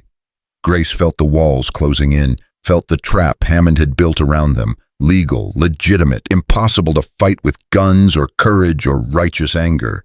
Hammond was beating them with paperwork and lawyers and a system he controlled. Then we need our own lawyer, she said. Someone who knows the law, someone who can fight Hammond in court. There's no one like that in Echo Ridge. Every lawyer within 100 miles either works for Hammond or is too scared to oppose him. Then we bring someone in from outside. With what money, Grace, we're barely scraping by as it is. And after Hammond's lawsuit, even if we win, we'll be bankrupt from legal fees.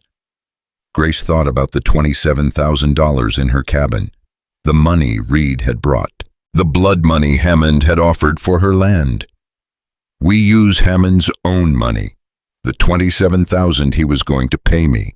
We use it to hire the best lawyer we can find. We use it to fight him with his own weapons. Ethan stared at her. That money was meant to be a bribe. Using it could make things worse, could make it look like you accepted his offer and then stole from him. I don't care how it looks. I care about winning, about stopping Hammond, about making sure no one else dies. Collins cleared his throat. There's a lawyer in Helena, Thomas Brennan. He's got a reputation for taking cases no one else will touch. Cases against powerful men. He's expensive, but he's good. Really good. How expensive? $10,000 for a retainer. Maybe more, depending on how long the case goes. Grace did the math. $10,000 for the lawyer. That left $17,000 for everything else. For rebuilding her cabin, for starting over if they lost. It wasn't enough, but it was all she had. Send him a telegram. Tell him we need him here in Echo Ridge within 5 days. Tell him we can pay whatever he asks. Grace, Ethan said, are you sure about this? Once we spend that money, there's no going back. If we lose, you'll have nothing left. I already have nothing left. My family is dead. My home is destroyed. My reputation is gone. All I have is the truth and the will to fight for it. So yes, I'm sure. Send the telegram. Collins left to send the message. Grace and Ethan stood in the jail office surrounded by papers and evidence and the heavy weight of everything they were trying to do. You're brave, Ethan said quietly. Braver than anyone I've ever known. I'm not brave. I'm stubborn. There's a difference. Is there? Grace thought about Samuel, about how he'd always said she was the strongest person he knew, about how she'd never believed him until after he was gone, until she'd had to survive on her own. Until she'd learned that strength wasn't about not being afraid. It was about being afraid and doing what needed doing anyway. I don't know, she said honestly. I just know I can't stop, can't quit, can't let Hammond win, because if I do, then Samuel and Lily died for nothing, and I can't live with that.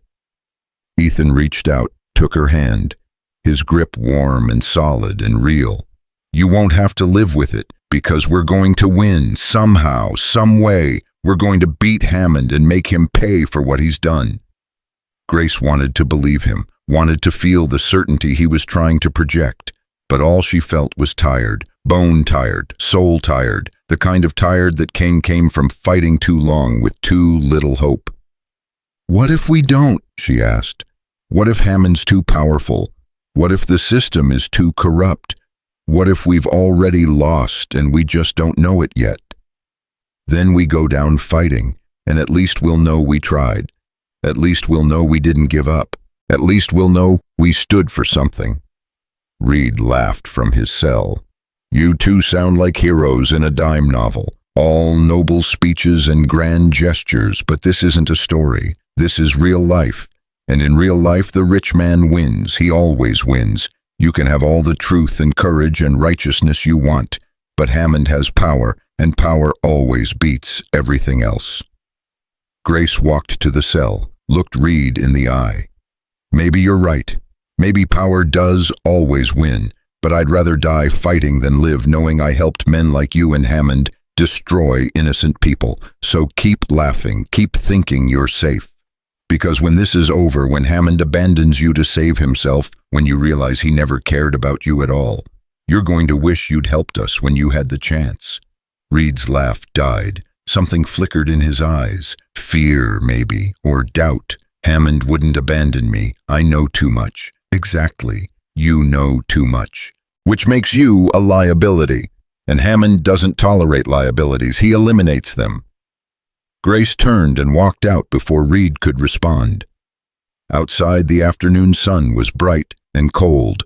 Grace breathed deep, trying to clear her head, trying to find strength for whatever came next. Martha Wilson came running up the street. Grace, thank God I found you. You need to come quickly. There's trouble at your cabin. Grace's heart stopped. What kind of trouble? Fire. Someone set your cabin on fire.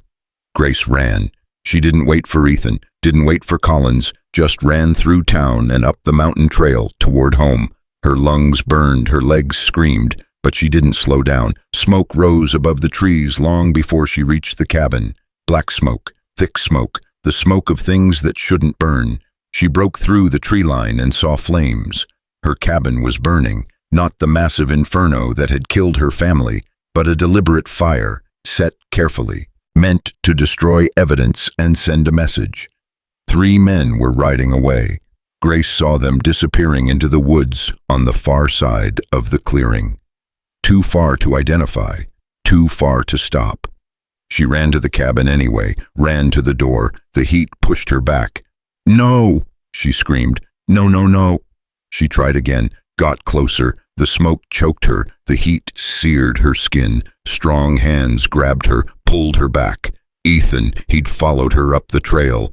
You can't go in there, he shouted over the roar of flames. It's too late. The whole structure is going. The money, the evidence, Montgomery's journal, is any of it worth your life? Grace fought him, tried to break free, but Ethan held on. They watched the cabin burn, watched 2 years of Grace trying to rebuild her life go up in smoke, watched everything she'd managed to salvage from her first tragedy disappear into flames. Again, always again. When the roof collapsed inward with a crash of sparks and embers, Grace stopped fighting, just stood there in Ethan's arms and watched her home die. Collins arrived with half the town behind him. They'd brought buckets, shovels, everything needed to fight a fire, but there was nothing left to fight for. The cabin was gone, reduced to smoking timbers and ash. Dr. Montgomery came to stand beside Grace. I'm sorry, he said. I'm so sorry. The journal, Grace said numbly. Your journal with all the evidence. It was inside. I kept a copy, hidden in my office. I'm old enough to know you don't keep your only evidence in one place. Grace turned to him, felt a spark of hope in the ashes. You have a copy. Every page, every entry. I copied it by hand 2 nights ago, just in case something like this happened. And the money. Montgomery shook his head. I don't know about that. Grace pulled away from Ethan, walked to the smoking ruins. The heat was still intense, but she got close enough to see inside. The table where she'd left the satchel was gone. Burned through, the money gone with it. $27,000, up in smoke. Grace laughed. She couldn't help it. The sound was bitter and broken, but it came out anyway. He took everything, she said. Again, just like before, he burned it all and took everything. Not everything, Ethan said. We still have Montgomery's journal. We still have witnesses. We still have Reed. And we still have court in 7 days with no money to hire a lawyer. How exactly do we fight Hammond now? Ethan didn't have an answer. They walked back to town in silence. The whole procession of people who'd come to help. People who'd brought buckets and shovels and hope. People who were learning that hope wasn't always enough. At the jail, Collins had news. Telegram came back from Helena. Thomas Brennan can't take the case. Says he's committed to another trial for the next 2 months. He recommended a colleague, but the colleague wants $15,000 up front and won't be available for 3 weeks. Grace sat down on the jail steps, put her head in her hands. We're done. Hammond wins. He burned my house. He destroyed the money. He's got us trapped in a legal system he controls with no way to fight back. We're done. No. Ethan sat beside her. We're not done. We're just getting started differently. How we have no money, no lawyer, no cabin, nothing. We have the truth, and we have people willing to tell it. We don't need a fancy lawyer from Helena. We just need someone brave enough to stand up in that courtroom and speak. And who's going to do that? You're not even officially a marshal right now. Your testimony won't mean anything. Then you'll do it. You'll stand up and tell the judge everything. Tell him about your family, about Reed's confession, about Montgomery's evidence. Tell him the truth and let him decide. Grace laughed again, that same bitter sound. You think Judge Harrison will listen? He's Hammond's man. He'll rule against us no matter what we say. Maybe, but there will be people in that courtroom, witnesses, reporters if we can get them there. Even if we lose, we can make sure the whole territory knows what Hammond's done. We can make enough noise that someone in Helena has to pay attention. Collins spoke up. He's right. Judge Harrison might be corrupt, but he's also vain. He cares about his reputation. If we can fill that courtroom with people, if we can make this trial public, he'll have to at least pretend to be fair. Grace looked at the faces around her. Ethan, Collins, Montgomery, Martha Wilson, all the people who'd finally found the courage to stand up. They were asking her to do the impossible, to walk into Hammond's courtroom and fight him with nothing but words and truth and hope that justice might somehow prevail. It was suicide, legal suicide, but it was all they had left. All right, she said. We do it your way. We make noise. We fill that courtroom. We tell the truth, and we make Hammond face it in front of everyone. And if we lose, at least we lose knowing we fought. We're not going to lose, Ethan said. Grace wanted to believe him, but she'd lost too much already, believed too many things that turned out to be false. Hope was dangerous. Hope got you killed. But maybe that was okay. Maybe some things were worth dying for. The next 7 days passed in a blur. Grace stayed in a room above the general store. Martha Wilson insisted, said no one should be alone after what Grace had been through. Ethan stayed at the jail with Collins, guarding Reed, making sure Hammond didn't try to break him out or kill him before the trial. They spent every waking hour preparing, going over testimony, documenting evidence, rehearsing what they'd say in court, making sure everyone knew their role. Montgomery organized the townspeople, made sure they'd all show up, made sure they understood what was at stake. Word spread through the valley about the trial, about Grace's accusations, about Hammond and Reed and the conspiracy of fire and murder. Some people believed, some people didn't, but everyone was talking, and that was the point. 3 days before the trial, Ethan got another telegram, this one from the federal marshal's office in Helena. He read it twice, then showed it to Grace.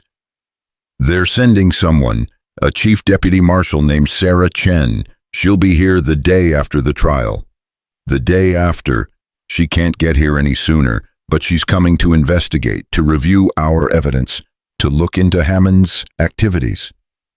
Grace felt something like hope stirring, dangerous, painful, but real. So, if we can survive the trial, if we can keep Reed locked up one more day, if we can just hold on long enough for this Chen to arrive, then we might actually have a chance.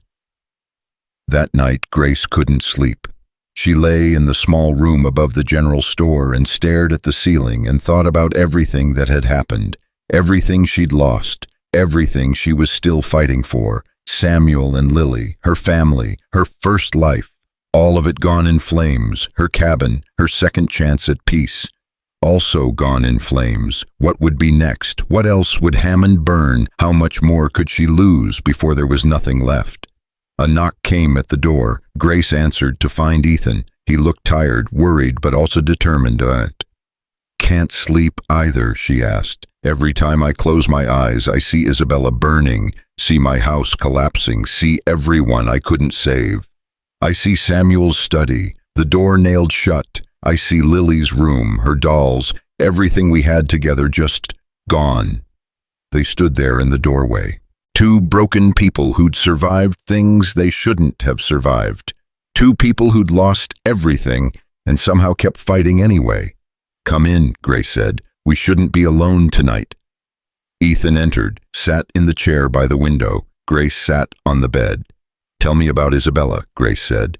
Really tell me, not just how she died, but who she was. Ethan was quiet for a long time. Then he started talking. She laughed at everything, even things that weren't funny. She had this laugh that sounded like bells and sunshine and every good thing you could imagine. And she was stubborn. God, was she stubborn. Once she decided something, there was no changing her mind. She sounds like she was strong. She was. Stronger than me in a lot of ways. When we found out she was pregnant, she cried. Happy tears. She said we were going to have the most loved child in the world, that our baby would grow up knowing nothing but joy and safety and love. Ethan's voice cracked. And then Hammond wanted our land, and Reed set the fire, and I came home to find everything burning. I tried to get inside. I tried so hard, but the flames were too hot, the smoke was too thick, and I could hear her screaming, could hear her calling my name, and I couldn't save her. Grace moved to sit beside him, took his hand. It wasn't your fault, wasn't it? I was a marshal. I was supposed to protect people, and I couldn't even protect my own wife, my own child.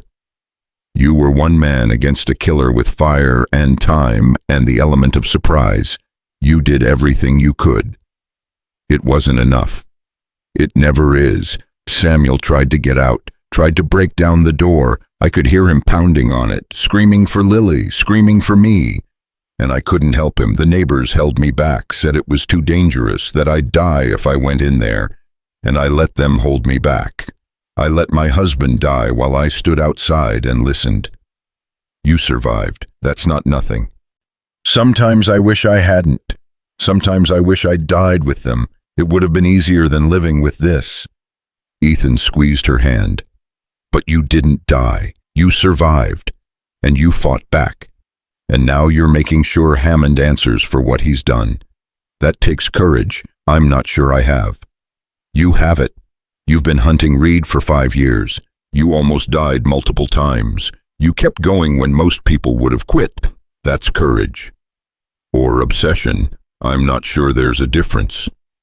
They sat together in the darkness, both of them carrying ghosts, both of them broken, both of them somehow still alive and fighting.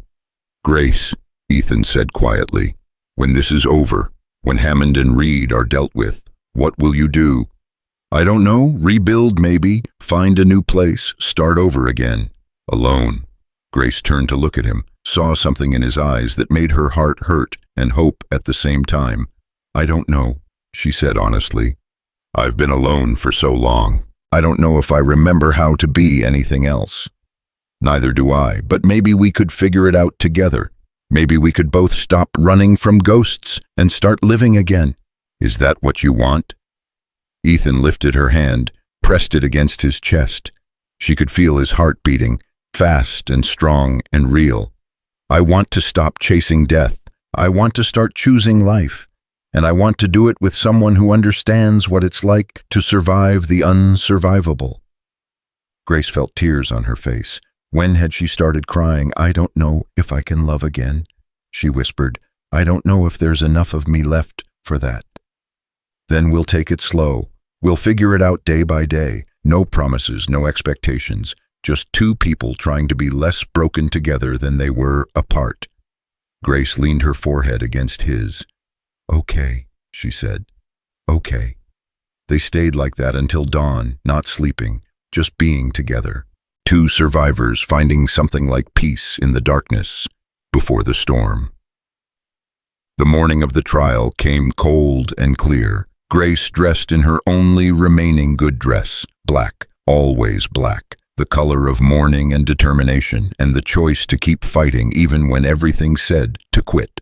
Ethan wore his Marshal's badge despite the restraining order, wore it because it represented everything he believed in: law, justice, the idea that even broken systems could be fixed if good people fought hard enough. They walked to the courthouse together, found it already packed, every seat filled, people standing in the aisles, reporters from 3 different newspapers. Someone had even brought a camera. Hammond sat at the front with 3 lawyers, expensive suits, confident smiles. They looked at Grace like she was a nuisance they'd sweep aside before lunch. Judge Harrison entered. Everyone stood. The trial began. Hammond's lawyers spoke first. They painted Grace as an unstable widow who'd been spreading malicious lies about their client. They called her accusations baseless. They said she was motivated by greed and grief and mental instability.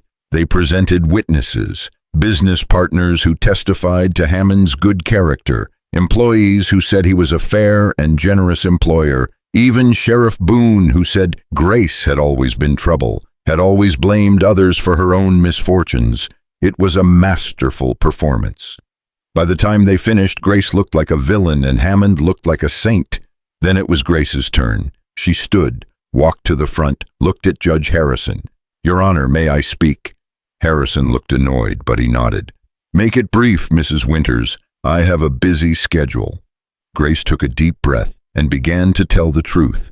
Grace's voice was steady when she began, not loud, not dramatic, just clear and true and impossible to ignore. 2 years ago, my husband Samuel and my daughter Lily died in a fire. I was told it was an accident, a tragic accident, the kind of thing that happens in winter when wood stoves burn hot and houses are dry. Everyone in this town told me to accept it, to move on, to stop asking questions that made people uncomfortable. She looked directly at Hammond. But I saw Francis Reed in the crowd that night. I saw him smiling while my family burned, and I knew, deep in my bones, I knew it wasn't an accident. Someone had murdered them. Someone had nailed my husband inside his study and set our house on fire and made sure no one could escape. Hammond's lawyers stood up. "Your Honor, this is speculation. Mrs. Winters has no proof." "I'm not finished," Grace said, her voice sharp enough to cut. "You'll have your turn. Right now, this is mine." Judge Harrison looked like he wanted to object, but the courtroom was packed with witnesses, with reporters, with people watching his every move. He nodded reluctantly. "Continue, Mrs. Winters, but stick to facts." "Facts. Yes, let's talk about facts." Grace pulled out Montgomery's journal, the copied one, the one that had survived. "Dr. Montgomery examined my husband's body. He found evidence of accelerant burns, burns that happen when someone breathes superheated air from a kerosene fire. He found nail holes in the door frame where someone had sealed the door shut from outside. He documented it all. And when he reported it to Sheriff Boone, he was told to keep quiet, told that asking questions would be dangerous for his health." She opened the journal, started reading entries, each one a story of fire and death and families destroyed, each one painting the same picture. Hammond wanted land, people wouldn't sell, accidents happened. The Johnson family barn fire last spring, their livestock died. They sold their property to Hammond for nothing and left the valley. Dr. Montgomery found evidence the fire was deliberately set. She turned pages. The Mackenzie family. Their well was poisoned. All their animals died. They left in the middle of the night. Dr. Montgomery found arsenic in the water samples, arsenic that doesn't occur naturally in this valley. More pages. The Parsons, the Williams family, the Hendersons, all of them had fires or accidents or mysterious problems that forced them to sell. All of them sold to Hammond. All of them left the valley broken and poor. Grace looked up at the courtroom, at the faces watching her, at the reporters taking notes, at Hammond sitting calm and confident at his table. Francis Reed set these fires. He poisoned these wells. He destroyed these families. And he did it on Victor Hammond's orders. I know this because Reed confessed. 3 days ago in my cabin with Marshal Wolf as a witness, Reed admitted to setting at least 14 fires. admitted to killing at least 23 people, admitted that Hammond paid him to do it. Hammond's lead lawyer shot to his feet. "Your Honor, this is preposterous. Mrs. Winters is making wild accusations with no evidence.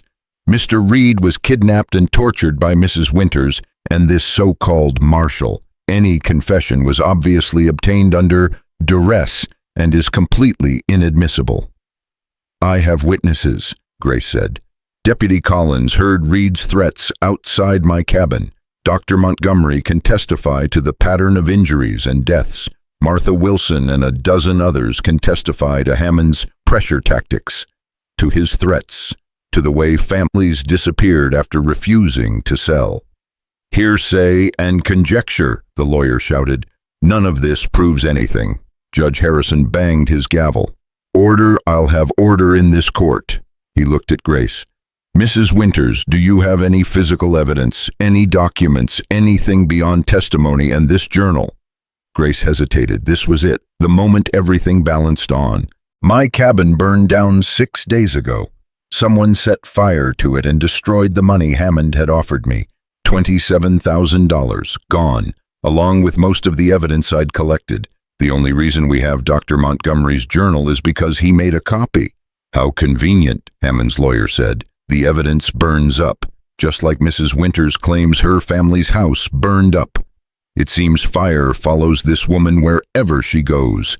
Perhaps she's the one setting these fires. Perhaps this whole trial is her attempt to deflect blame for her own crimes." The courtroom erupted, people shouting, arguing. Grace felt the moment slipping away, felt Hammond's lawyers turning everything around, making her the villain instead of the victim. Judge Harrison banged his gavel again and again. "Order, I will have order, or I'll clear this courtroom." The noise died down. Harrison looked at Grace with something that might have been pity or might have been contempt. "Mrs. Winters, I understand you've suffered losses. I understand you want someone to blame. But this court deals in evidence and proof, not emotion and accusation. Unless you can provide something concrete, something that definitively links Mr. Hammond to these alleged crimes, I'm afraid I'll have to rule in his favor." Grace felt everything collapsing. They'd come so far, fought so hard, and it wasn't enough. Hammond was going to win because the system was built for men like him to win. Then Ethan stood up. "Your Honor, I'd like to testify." "You're under a restraining order, Mr. Wolf. You have no authority in this court." "I'm not testifying as a marshal. I'm testifying as a witness, as a citizen. You can't prevent me from speaking the truth." Harrison looked like he wanted to refuse, but again the courtroom was packed. The reporters were watching. He couldn't be seen suppressing testimony without cause. "Very well, but make it quick." Ethan walked to the front, stood beside Grace, his presence solid and reassuring. "My name is Ethan Wolf. 5 years ago, my wife Isabella was killed in a house fire. The fire was ruled an accident. But I investigated. I found evidence of arson. I found witnesses who'd seen Francis Reed in the area the day before the fire. I found a pattern of fires on properties Victor Hammond wanted to acquire. I've been tracking Reed for 5 years. 14 fires across Montana and Wyoming, 23 confirmed deaths, all of them on properties Hammond later purchased for pennies on the dollar." He pulled out his own notebook, worn and stained from years of investigation. "I have dates, locations, witness statements, property records showing Hammond's acquisitions. Everything that proves this isn't coincidence. This is conspiracy. This is murder for profit. And Francis Reed is the weapon Hammond uses to do it." Hammond's lawyer stood again. "Your Honor, Mr. Wolf is a known obsessive who's been harassing my client for years. He's been reprimanded by multiple law enforcement agencies for his unfounded accusations. His testimony is worthless." "Is it?" Ethan asked. He looked at the lawyer, at Hammond, at the judge. "Then why did Hammond's men attack me in the woods? Why did they beat me and leave me for wolves? Why did they try to kill me before I could reach Echo Ridge and talk to Mrs. Winters? You have no proof Hammond's men attacked you. I have the scars. I have the bullet wounds. I have the fact that I was following Reed when it happened. Reed, who works for Hammond. Reed, who's been doing Hammond's dirty work for years." The courtroom buzzed with conversation. Grace saw people leaning forward, saw the reporters scribbling faster, saw doubt creeping into faces that had been certain of Hammond's innocence. Judge Harrison banged his gavel. "This is all very dramatic, but it doesn't change the fundamental problem. You have accusations, suspicions, patterns that might be coincidence, but you don't have proof. You don't have anything that definitively connects Mr. Hammond to these crimes." "Then let Reed testify," Grace said suddenly. "Let him tell the truth. Let him admit what he's done and who paid him to do it." Hammond's lawyers exploded in objection. "Absolutely not. Mr. Reed is being held illegally. He's been tortured and coerced. Anything he says would be under duress." "Then put him under oath," Grace said, "in front of all these witnesses, in front of these reporters. Let him swear to tell the truth, and then let him speak. If he denies everything, if he says Hammond's innocent, then fine, we lose. But if he tells the truth, if he admits what he's done, then everyone will know. The whole territory will know what Hammond is." Harrison looked uncertain. Hammond leaned forward and whispered urgently to his lawyers. Grace could see the calculation happening, could see Hammond weighing his options. If Reed testified and told the truth, Hammond was finished. But if Reed lied, if he denied everything, then Grace and Ethan would be exposed as liars. They'd be destroyed, possibly arrested. Hammond would win completely. Hammond whispered something to his lead lawyer. The lawyer nodded. "Your Honor, we have no objection to Mr. Reed testifying. In fact, we insist upon it. Let him clear his name and Mr. Hammond's name from these vicious lies." Grace's heart sank. Hammond was confident, which meant Reed was going to lie, which meant they'd already lost. But she'd come too far to back down now. "Bring him in," Harrison said. Deputy Collins left the courtroom, returned 5 minutes later with Reed, shackled, bruised, but walking, alive. Reed was sworn in, sat in the witness chair, looked at Hammond, at the lawyers, at Grace and Ethan, and smiled. "Mr. Reed," Hammond's lawyer began, "Mrs. Winters has made serious accusations against you. She claims you've been setting fires on Mr. Hammond's orders. She claims you've killed over 20 people. What do you say to these accusations?" Reed leaned back, relaxed, like he was discussing the weather instead of murder. "I say Mrs. Winters is a grief-stricken widow who's created a fantasy to explain her loss. I've never set a fire in my life. I've never killed anyone. And I've certainly never worked for Mr. Hammond beyond the occasional odd job." "So you deny everything, every word. The only crime here is Mrs. Winters and Mr. Wolf kidnapping me, shooting me, holding me prisoner for days. That's what should be on trial here." Grace felt the ground disappear beneath her. Reed was lying, calmly, smoothly, convincingly, and there was nothing she could do to prove otherwise. Hammond's lawyer smiled. "Thank you, Mr. Reed. Your Honor, I move that all charges against Mr. Hammond be dismissed and that Mrs. Winters and Mr. Mickey Wolf be arrested for kidnapping, assault, and making false accusations." Harrison nodded slowly. "I'm inclined to agree, unless Mrs. Winters or Mr. Wolf have anything else to add." Grace opened her mouth, but no words came. What could she say? Reed had lied. Hammond had won. It was over. Then a voice came from the back of the courtroom. "I have something to add." Everyone turned. A woman stood there, Asian, maybe 35, wearing a long coat and a federal marshal's badge. "My name is Sarah Chen. I'm Chief Deputy Marshal for Montana Territory. I arrived early after receiving urgent telegrams about this case, and I have evidence that I believe this court will find very interesting." Harrison blinked. "Chief Deputy Chen, we weren't expecting you until tomorrow." "I caught an earlier train. Lucky thing too, given what I'm hearing." She walked down the aisle, set a leather folder on the defense table. Inside this folder are financial records, bank transfers, property deeds, all of them showing a clear pattern of Victor Hammond acquiring properties immediately after suspicious fires, all of them showing payments to Francis Reed totaling over $50,000 in the past 3 years, all of them proving exactly what Mrs. Winters and Marshal Wolfe have been saying. The courtroom exploded again. Hammond shot to his feet. "Those records are private. You have no right. I have every right. I have a federal warrant to investigate fraud and murder, and these records were obtained legally from banks in Helena and Butte, banks that kept copies of every transaction, banks that don't work for you, Mr. Hammond."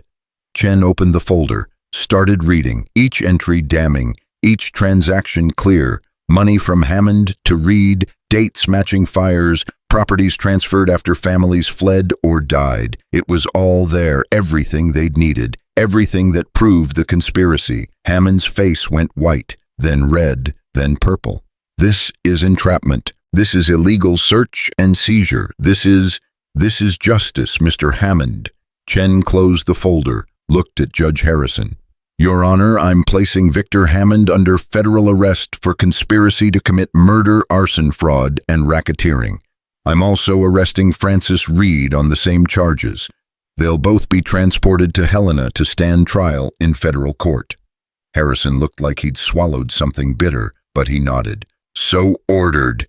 Federal deputies moved in. Grace hadn't even seen them enter. They surrounded Hammond and Reed, handcuffed them both. Reed was screaming now. "This is your fault, Hammond, you promised. You said I'd be protected. You said—" "Shut up, you fool," Hammond yelled back. "I won't shut up.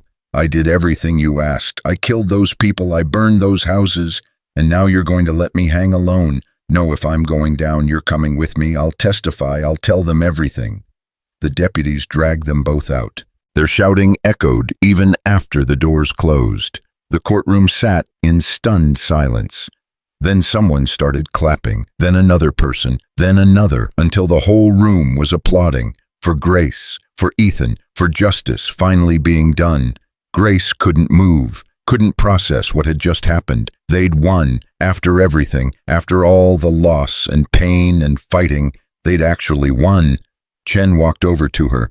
"Mrs. Winters, Marshal Wolfe, I'm sorry I wasn't here sooner. If I had been, maybe I could have prevented some of this." "You're here now," Grace said, her voice shaking. "That's what matters. I'll need statements from both of you, and from Dr. Montgomery, and anyone else who can testify to Hammond's activities. This trial in Helena needs to be airtight. We can't let him slip away." "You'll have everything," Ethan said.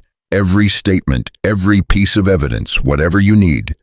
Chen nodded. Then she looked at Grace with something like respect. "What you did here took courage. Most people would have given up, would have taken Hammond's money and run. But you stood and fought. You made sure justice happened. That's rare. That's special."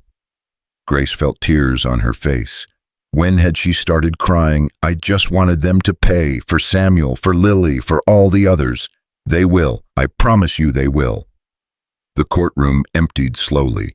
People came up to Grace, apologizing, thanking her, telling her they should have believed her sooner, should have stood up sooner. Martha Wilson hugged her. "I'm sorry. I'm so sorry I didn't help you when you needed it. I was scared, but that's no excuse. You helped in the end. That's what matters." Dr. Montgomery shook her hand, his old eyes wet with tears. "You did what I should have done 2 years ago. You fought when I stayed silent. Thank you, Grace. Thank you for giving me a chance to finally do the right thing." Deputy Collins grinned. "Looks like standing up to bad men runs in the family after all. My father would have liked you, Mrs. Winters." "I think I would have liked him too." When everyone had finally left, when the courtroom was empty except for Grace and Ethan, they stood together in the silence. "We did it," Ethan said. "We actually did it." "You sound surprised." "I am. I've been chasing Hammond and Reed for 5 years and getting nowhere. Then I meet you and everything changes. You changed everything, Grace. We changed it together." Ethan turned to her, took both her hands. "What do we do now?" Grace thought about it, about the cabin that needed rebuilding, about the life that needed starting over, about the future that was suddenly open and uncertain and terrifying and hopeful all at once. "We live," she said simply. We stop surviving and start living.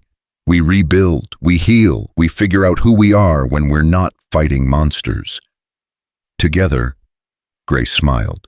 First real smile she had had in 2 years. Together. Spring came early that year. The snow melted fast. The lake thawed. Flowers bloomed in the valley like the land itself was celebrating. Grace rebuilt her cabin, not exactly where the old one stood. That ground was too soaked with memory, but close enough. Same view of the lake, same mountains in the distance, but new, fresh, unmarked by tragedy. Ethan helped. His shoulder healed slowly but surely. He carved furniture from pine and cedar, built a porch where they could sit and watch the sunset, planted a garden where things could grow. The trial in Helena took 3 months. Reed testified against Hammond to save himself from hanging, got 20 years in prison instead. Hammond got life. The territorial governor himself attended the sentencing, made a speech about corruption and justice and how no man was above the law. Grace didn't attend. She'd heard enough speeches, seen enough courtrooms. She stayed in Echo Ridge and built her new life instead. Deputy Collins became sheriff when Boone resigned in disgrace. First thing he did was hire an honest deputy. Second thing was publicly apologize to Grace for not believing her sooner. Dr. Montgomery opened a clinic, free care for anyone who needed it, said it was his penance, his way of making up for years of silence. Martha Wilson started a women's committee dedicated to making sure widows and single mothers in the valley had support, had help, had people who believed them when they spoke up about injustice. Echo Ridge changed, slowly, but it changed. People started asking questions instead of accepting convenient lies, started standing up instead of staying silent, started choosing courage over comfort, and Grace watched it all from her new cabin by the lake. One evening in late May, she and Ethan sat on the porch watching stars come out. "I've been thinking," Ethan said, "about what comes next." "What do you mean?" "The federal marshal's office offered me a position. Official. No more wandering, no more chasing ghosts. A real job with real authority. Based in Helena." Grace felt her stomach drop. "Helena's 3 days from here." "I know, that's why I turned it down." She turned to look at him. "You what?" "I turned it down. Told them I was done chasing criminals, done living on the road, done running from the past. I'm staying here in Echo Ridge with you, if you'll have me." Grace felt her throat close, felt tears threatening again. "Ethan, you don't have to give up your career for me. I'm not giving it up for you. I'm choosing something better. I'm choosing a life instead of a mission. I'm choosing to be happy instead of righteous. I'm choosing you because you make me want to be someone other than the broken man chasing his dead wife's ghost." "I'm broken too." "I know, but maybe we can be broken together. Maybe we can heal each other. Maybe we can build something new out of the ashes of everything we lost." Grace looked at him, really looked at him, saw the man who'd shown up half dead in her snow, saw the Marshal who'd fought beside her, saw the person who'd believed her when no one else would, saw the future she'd thought was impossible. "Okay," she whispered. "Yes, stay. Build this life with me. Let's figure out what comes next together." Ethan pulled her close, kissed her forehead, her cheeks, her lips. "I love you, Grace Winters. I love your strength and your stubbornness and your refusal to quit even when quitting would be easier. I love everything about you. I love you too, even though it terrifies me, even though I swore I'd never love again. I love you anyway." They sat together as darkness fell completely, as the stars filled the sky, as the lake reflected moonlight like scattered diamonds. Somewhere in the valley an owl called. Another answered, life continuing, moving forward, refusing to be stopped by tragedy or loss or fear. And on her new porch, in her new home, Grace Winters felt something she hadn't felt in years. Peace. Not the absence of pain, not the erasure of memory, but the acceptance of both. The understanding that she could carry her grief and her love and her loss and her hope all at the same time. That she didn't have to choose between honoring the past and embracing the future. She could do both. 6 months later, they married. Small ceremony, just close friends. Dr. Montgomery officiated. Martha Wilson and Deputy Collins stood as witnesses. Grace wore a simple dress the color of spring grass. Ethan wore his best suit and his father's watch. They said their vows beside the lake, promised to love and honor and stand beside each other through whatever came, promised to build a life worth living, promised to choose hope over fear and love over loss. When it was done, when they were officially husband and wife, Grace looked out at the valley, at the mountains, at the lake that had witnessed so much death and was now witnessing new life. She thought about Samuel and Lily, about the family she'd lost, about the love that had been stolen from her, and she whispered a quiet goodbye, not forgetting, never forgetting, but letting go of the anger that had sustained her for so long, letting go of the need for revenge that had driven her to risk everything. They were at peace now, Samuel and Lily, resting in ground that was finally safe from men like Hammond, and she was at peace too, finally, after 2 years of war with the world and herself. That night, Grace and Ethan sat on their porch one more time. Grace had something in her hand, the photograph of Isabella, the one that looked so much like her. "I've been carrying this for 5 years," Ethan said, "looking at it every day, using it to fuel my anger, my need to catch Reed and Hammond, but I think it's time to let it go." "What do you want to do with it?" "I want to bury it, not to forget Isabella, but to finally let her rest, to stop using her death as an excuse to avoid living." They walked to the edge of the property, to a young pine tree Ethan had planted weeks ago. Grace dug a small hole at its base. Ethan placed the photograph inside, covered it with earth. "Rest easy, Isabella," he said softly. "I loved you. I'll always love you, but it's time for both of us to move on." Grace took his hand. Together they stood in the darkness and said goodbye to ghosts. And when they walked back to their cabin, when they closed the door on the past and opened it to the future, Grace Winters felt something she'd never expected to feel again. Joy, pure, simple, uncomplicated joy, the kind that comes from surviving the unsurvivable, from fighting impossible fights, from standing up when every instinct screamed to stay down, from choosing love when love seemed impossible. She'd lost everything, twice, but she'd found something better. She'd found herself, and she'd found a partner brave enough to stand beside her. Years later, people in Echo Ridge would tell the story of the widow who stood up to the most powerful man in Montana territory, the woman who refused to be broken, the woman who fought for justice when everyone said justice was impossible. They'd tell it to their children, their grandchildren, a legend growing with each telling, the widow of Echo Ridge, the woman who walked through fire and came out stronger. But Grace knew the truth. She wasn't a legend, wasn't a hero, wasn't anything special. She was just a woman who'd lost everything and decided that losing wasn't the end.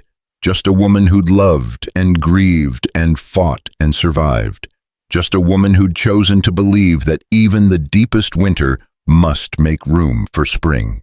And standing on her porch, watching the sunset paint the mountains gold and red and purple, with Ethan's hand in hers and a whole future stretching out before them, Grace Winters understood one final truth. The greatest stories aren't about people who never fall. They're about people who fall and get back up, who break and heal, who lose everything and build something new from the ashes. She'd been a wife, a mother, a widow, a fighter. Now she was something else. She was free. And that freedom earned through blood and tears and stubborn refusal to quit was worth more than all the gold in Montana territory. Grace squeezed Ethan's hand and smiled at the sunset. "Even the deepest winter," she whispered, "must make room for spring." And the mountains, ancient and eternal, seemed to whisper back in agreement.